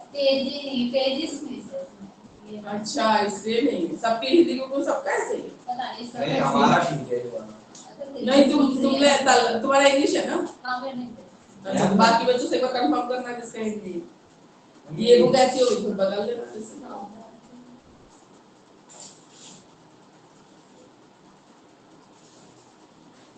अच्छा लग रहा है ये पढ़ के तुम्हारा, लग रहा है पढ़ा हुआ है। वो आज की है बस लिखने से पहले जाना एक बार तो देखना पड़ेगा ही, वरना बॉन्स करेंगे दिमाग अगर मैं में। मुझे नहीं आएगा यार चल नहीं हमेशा तुम्हें ये कुछ नहीं याद आएगा, तो चैलेंजेस अगर नाचते इसमें तो देखो पढ़ी पढ़ी चीजें और थोड़ा अपने आप समझ वाली कुछ वैसा नहीं है। ये तो कुछ काम मतलब थोड़ा बहुत पढ़ भी जाना तो इजी हो जाएगा। ना ग्रेजुएशन में चोरी किए ना पोस्ट ग्रेजुएशन मैथ्स में चोरी किए ही भाई मैंने तो हर जिंदगी में नहीं गई चीटिंग और सर समझ बात क्या है हमने नहीं किया तो जो आया वही लिखा है। हो क्या हो क्या हमने करी पोस्ट ग्रेजुएशन, हमने कभी पोस्ट नहीं किया। ग्रेजुएशन में करी चीटिंग, क्योंकि पेपर को लिख के मेल करना होता था, ओपन बुक पेपर मतलब कोविड के टाइम और कोरोना टाइम में। कोरोना टाइम में तो बहुत कुछ मैं तो कोविड के टाइम में तो हमने किया है ऊपर को फ्रेंड्स तो हमने भी किया हाँ तो आपने भी किया है तो ग्रेजुएशन में वैसे चलिए स्कीमा थ्योरी देखते हैं, ठीक है, थोड़ा सा यस मैम स्कीमा थ्योरी आप लोगों ने पियाजे की जब थ्योरी पढ़ी थी फर्स्ट ईयर में, आप लोगों ने भी पढ़ ली फर्स्ट ईयर में, यस मैम तो उसमें क्या होता था हम प्रीवियस नॉलेज को न्यू नॉलेज में जोड़ते थे, पता है, हम बोलते थे कि बच्चा ये सीख रहा है इस स्टेज में, तो पिछला वाला भूलता तो नहीं था ना, एसोसिएट ही होता था, यस मैम ठीक है, तो हर यूनिट ऑफ नॉलेज को उन्होंने क्या नाम दिया था, स्कीमा, तो ये वर्ड पियाजे का डिस्कवर किया हुआ है स्कीमा थ्योरी, ठीक है, स्कीमा, हर एक यूनिट ऑफ नॉलेज को उन्होंने स्कीमा वर्ड दिया था, स्कीमा थ्योरी। तो स्कीमा थ्योरी कहता है कि कोई भी जो समझते हैं हम जब किसी चीज को ना, तो दुनिया में तो हम अलग अलग चीजें दिख रहे हैं ना कहीं से लिंक कर करके हम समझते हैं चीजों को, पूरी अंडरस्टैंडिंग जो बनती है ना कहीं प्रीवियस नॉलेज से हमारा जुड़ा हुआ रहता है, ठीक है, तो इसको बोलते हैं स्कीमा। तो 4 की एलिमेंट्स ऑफ अ स्कीमा क्या क्या होते हैं? Individual can memorise and use the schema without even realising of doing सो।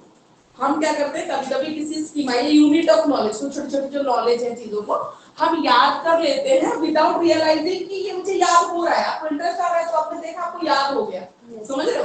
जैसे मान लो आपके घर में इलेक्ट्रिशियन आए, फैन खोल रहा है, कुछ कर रहा है, किसी बच्चे को बहुत इंटरेस्ट हो, देख रहा है ध्यान से, ठीक है, तो उसको ये सोच के नहीं देख रहा है कि मुझे इसको याद करना है, उसको इंटरेस्ट से देख रहा है तो याद हो जाएगा उसको ऑब्वियसली, समझ रहे हो? अपने इंटरेस्ट की कोई आप चीज देख रहे हो किसी को करता हुआ तो आप खड़े होकर मान लो ऑब्जर्व कर रहे हो, तो आप इसलिए भी देख रहे हो कि मुझे याद करना है, पर विदाउट नोइंग भी हम कभी-कभी क्या करते हैं, याद कर लेते हैं, सीख जाते हैं, याद कर लेते हैं कि ये कैसे होता है, ठीक है, ब्लू वायर रेड वायर कहाँ लगाना है, ग्रीन वायर कहाँ लगाना है, मतलब उसको बहुत इंटरेस्ट है, बहुत ध्यान से ऑब्जर्व करता है, देख के सीख जाएगा। और इस उसने मतलब नोइंगली ये नहीं सोचा कि मुझे देख के याद करना है या सीखना है, इंटरेस्ट है, देख रहा है, ठीक है, ठीक है, तो कभी-कभी ऐसा होता है। Once a schema is developed, it tends to be stable over a long period of time. जब भी कोई यूनिट ऑफ नॉलेज, schema होती है यूनिट ऑफ नॉलेज, कुछ भी नई चीज जो आप सीख रहे हो, तो जब हम सीख जाते हैं लॉन्ग टाइम तक हमारी मेमोरी में रहता है। एक बार एबीसीडी सीख गए तो आप भूले हो क्या, अभी तक नहीं भूले ना, तो वही चीज है। जब हम स्कीमा, जब हम कोई चीज सीख जाते हो लॉन्ग टाइम तक हमारी मेमोरी में हमेशा के लिए रहता है। Human mind uses schema to organize, retrieve, encode chunks of important information. हम स्कीमास को टाइम टू टाइम यूज कर रहे होते हैं। जब एबीसीडी आप सीख जाते हो, वर्ड सीखते हो, तो पुरानी नॉलेज यूज करते हो ना कि कैसे ए लिखा जाता है, कैसे ए लिखा जाता है, फिर उनको जोड़ जोड़ के वर्ड बनाते हैं ना, कैट बैट ये सब सीखते हो। उसके बाद फिर उसका सेंटेंस बनाना सीखते हो। तो पुरानी चीजें यूज हो रही है ना, रिट्राइव हो रहे हो, रीऑर्गेनाइज कर रहे हो अपने दिमाग में चीजों को, और फिर आगे आगे सीख रहे हो। तो ये होता है। मतलब हम यार जैसे किसी भी बच्चे को बोलते हैं वो लिखो, क से लेके गया तक लिखो, फिर नहीं लिख पाते, मगर यूज तो करता है वो उसका। हिंदी पढ़ने में तो सीक्वेंस भूल गया है, लेटर तो उसको याद है ना, सीक्वेंस भूल गया है कि इसके बाद क्या आता है। अगर वो यूज कर अगर वो भी नहीं यूज कर तो बहुत बेवकूफी है जब उसको याद नहीं सीक्वेंस बनाने नहीं आ पाएगा। हां, अगर लेटर ही नहीं आता है तो वर्ड कैसे बनाएंगे? नया के बाद कौन सा वाला है, चैप्टर वाला है, कि वो तो देखो यूज नहीं किया तो सीक्वेंस भूल गया, लेटर तो याद है ना, तो हो जाएगा, आगे कोई दिक्कत नहीं है। Schema are accumulated over time and through different experiences. ये स्कीमा कैसे एक्यूमुलेट होता है, कैसे आता है हमारे ब्रेन में? ओवर द टाइम, अलग-अलग चीजों से हमें, ठीक है, अलग-अलग चीजों से हम सीखते हैं। और ओवर द टाइम, एक दिन में तो सब कुछ नहीं सीखोगे ना, यूनिट ऑफ नॉलेज, अलग-अलग चीजों की नॉलेज लेने के लिए आपको टाइम लगेगा। Over the period of time आप सीखते हैं। मैम किसी ने रेज हैंड कर रहा है, सुनाओ परिधि Dixit. Yeah, Paridhi, do you have any doubt? You want to ask something? Yes, Paridhi.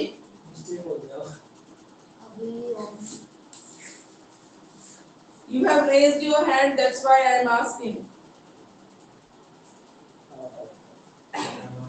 इसमें क्या डाउट है? तो सब अपनी मतलब बचपन से पढ़ते आ रहे हैं, तो ये क्या पता है, नहीं कुछ टेक्निकल वर्ड है वो मुझे नहीं निकालना है आपको, हम 2 मिनट में। अब टेक्स्ट स्ट्रक्चर देखेंगे, स्कीमा थ्योरी समझ में आ गई आपको? ठीक है, इसमें टेक्स्ट स्ट्रक्चर हमने जो पढ़ा है वही दिमाग में रहता है जीरो में। मतलब पुरानी नॉलेज अब जब नई नॉलेज लेते हैं ना तो हम उसको ऑर्गेनाइज करते हैं, कनेक्ट करते हैं, ठीक है, प्रीवियस नॉलेज को न्यू नॉलेज से कनेक्ट करते हैं और नई चीजें सीखते जाते हैं। हमारा उसका यूज होता है। हां, इसको बोलते हैं स्कीमा थ्योरी। टेक्स्ट स्ट्रक्चर किसको बोलते हैं? टेक्स्ट स्ट्रक्चर बोलते हैं कि इंफॉर्मेशन को, मतलब कोई पैसेज मुझे लिखना है तो उस इंफॉर्मेशन को मैं कैसे ऑर्गेनाइज करके लिखूंगी, उसको बोलते हैं टेक्स्ट का स्ट्रक्चर। ठीक है, उस टेक्स्ट को आप कैसे यूज करोगे। तो पैराग्राफ में टेक्स्ट स्ट्रक्चर है वो आप बार-बार चेंज कर सकते हो अंटिल आप इसको फाइनलाइज नहीं करते। उसके पहले तो एडिट तो आप कितनी बार भी कर सकते हो। टेक्स्ट का स्ट्रक्चर जो अरेंजमेंट आपने, मतलब मैंने पहले कर दिया, मैंने रीड किया, मुझे नहीं ठीक लगा, मुझे लगा ये लाइन पहले आनी चाहिए थी, तो unless and until final copy तैयार होगी उसके पहले तो कितनी बार भी आप एडिट या चेंज कर सकते हो।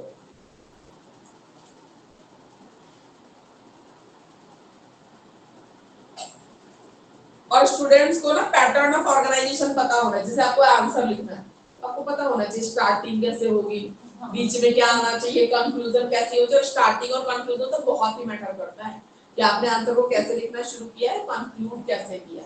ठीक है, तो टेक्स्ट स्ट्रक्चर इसी को बोलते हैं।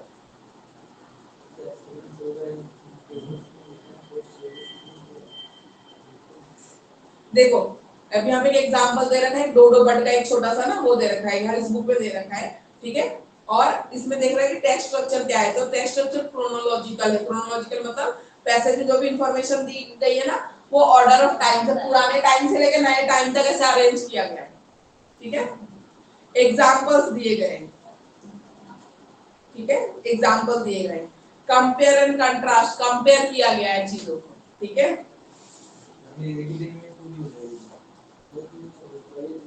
नहीं ये जैक एंड जिल वाला एग्जांपल दिया गया है, इसमें कंपेयर किया गया है।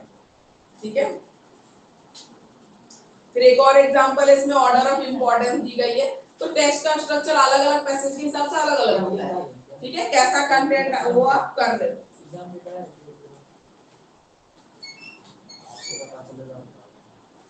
Reading in content area, reading in content area.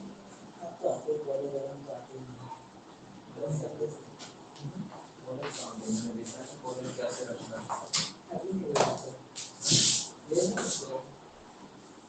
देखा कि कैसे बनता है देखो what is content area reading. Content area reading क्या होता है? इंग्लिश मीडियम स्कूल है तो इंग्लिश को छोड़ के बाकी जो भी सब्जेक्ट है, साइंस है, एसएसटी है, बाकी जो भी है उनकी जो आप रीडिंग करते हो ना, that is called content area reading. Content area reading, ठीक है, बाकियों का उसको बोलते हैं, ठीक है, इसको बोलते हैं content area reading.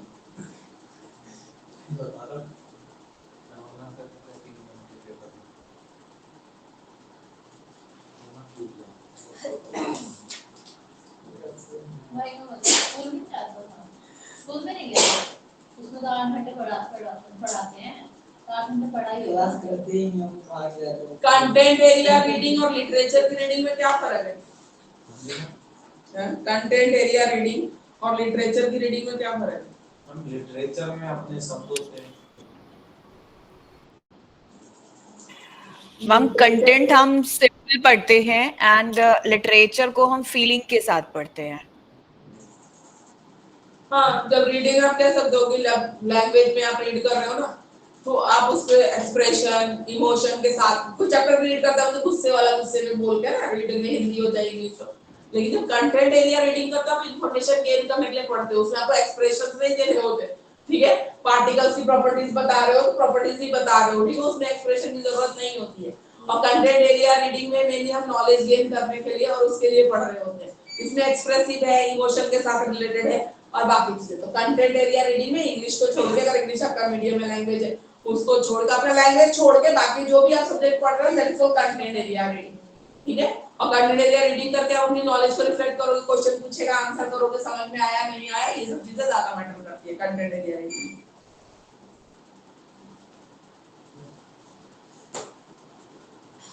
Content area reading में जो लिखा होता है ना, वो ज्यादातर इंफॉर्मेशन दे रहा होता है, डिस्क्राइब या एक्सप्लेनेशन होती है ज्यादातर, ठीक है, रीडर के लिए ये होता है, ठीक है। और रीडर को भी कैसे पढ़ना चाहिए कंटेंट एरिया को? ऐसे पढ़िए कि इसमें से जो मेन इंफॉर्मेशन है वो आप पढ़ के निकाल सकते, कलेक्ट कर ले, अपना इंफॉर्मेशन कलेक्ट कर ले, उसके लिए ही रीडिंग होती है। पर लिटरेचर की रीडिंग में आपको टोन, बाकी सब चीजें, लय का कैसे बोलना, बाकी सब चीजों का ध्यान रखना पड़ता है।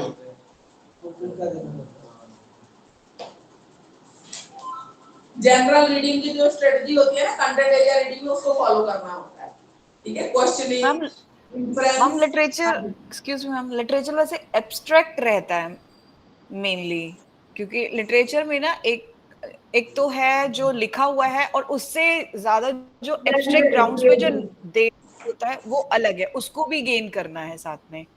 हाँ, ये जो डिफरेंस है या जो जो हिंदी में बोलते हैं उपमा देते हैं या कंपैरिजन जो इंग्लिश में हम कर रहे हैं, मान लो, ठीक है, किसी की स्माइल को किसी के साथ कंपेयर जैसे करते हैं ना, लिटरेचर में जैसे करते हैं, बालों को जैसे बादल बोल लो, ठीक है ना, जैसे कवि बोलते हैं, ठीक है ना, तो वो सब चीजें समझना भी, रीड भी करना, और इसमें मेनली आपको इंफॉर्मेशन गैदर करने के लिए, ठीक है, तो ये सब चीजों के लिए होता है कंटेंट एरिया रीडिंग में। तो अलंकार होता है जो आप बता रहे हैं। हाँ, तो साहित्य में लिटरेचर में तो यूज होगा ना, उपमा देना और ये सब जो बोलते हैं, ठीक है। मेकिंग इन्फ्रेंस, इन्फ्रेंस के पूरा पैराग्राफ पढ़ के और उसमें मेन कंक्लूजन क्या है वो निकालना, ठीक है, ये करना है। और ये है कंटेंट एरिया रीडिंग। थोड़ा सा ही रह गया आपका, नेक्स्ट क्लास में कंप्लीट हो जाएगा। तो नेक्स्ट क्लास में आपको 1 घंटे से ज्यादा, लेकिन आपको सेकंड कैसे 2-2 घंटे की लगेगी, कैसे लगेगी, मैं मैम से एक बार पूछ लेती हूँ। आपको क्या पढ़ाना है? कंटेंट एरिया रीडिंग के बाद आपका तो बस यही रहेगा, रीडिंग एंड राइटिंग रहेगा, लिंकेज। इसमें फोर्थ पेपर में बी सेक्शन में पढ़ाना है आपको। हाँ, ये और ये दोनों। बी कौन सा है? मैंने देखा मुझे डिसिप्लिन है शायद। हाँ, ये अनुशासन। डिसिप्लिन वो अनुशासन वाला डिसिप्लिन नहीं है, सब्जेक्ट वाला डिसिप्लिन है। Second year students, thank you for attending the class. Are you having any doubt? Do you have any doubts regarding today's class? Ma'am नहीं, इस क्लास में नहीं है, बट जो प्रीवियस है उसमें डाउट्स हैं तो कब सॉल्व कर सकते हैं?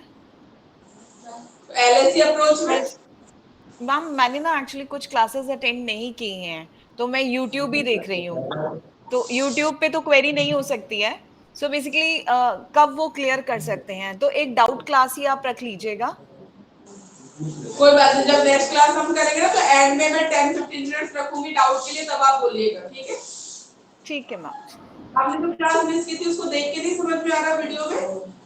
मैम आपकी ना जो न्यूमेरिकल्स वाली थी ना, mean median mode average range, ये वाला जो है थोड़ा तो क्लियर हुआ है, बट मोड नहीं क्लियर हो रहा है बहुत अच्छे से। मोड हाँ मोड की वजह वो लैंग्वेज जो फार्मूले वाले न्यूमेरिकल्स है। यस मैम, यस कोई बात उसमें नहीं, थोड़ा हम सा मेरे को प्रॉब्लम आया। कंप्लीट कर लेते हैं, फिर एक दिन हम करेंगे इसको। जी मैम। एंड मैम आपकी माइक्रो टीचिंग हो गई है अभी कि नहीं हुई है? अभी नहीं हुई है, अभी नहीं हुई। ठीक है मैम, वो ग्रुप पे एक बार अपडेट करा दीजिएगा, फिर पर्सनली आके अटेंड कर लेंगे। बिल्कुल ठीक है। ओके मैम, ठीक ओके, है, thank you for attending the class. Okay, thank you ma'am. यही बात है।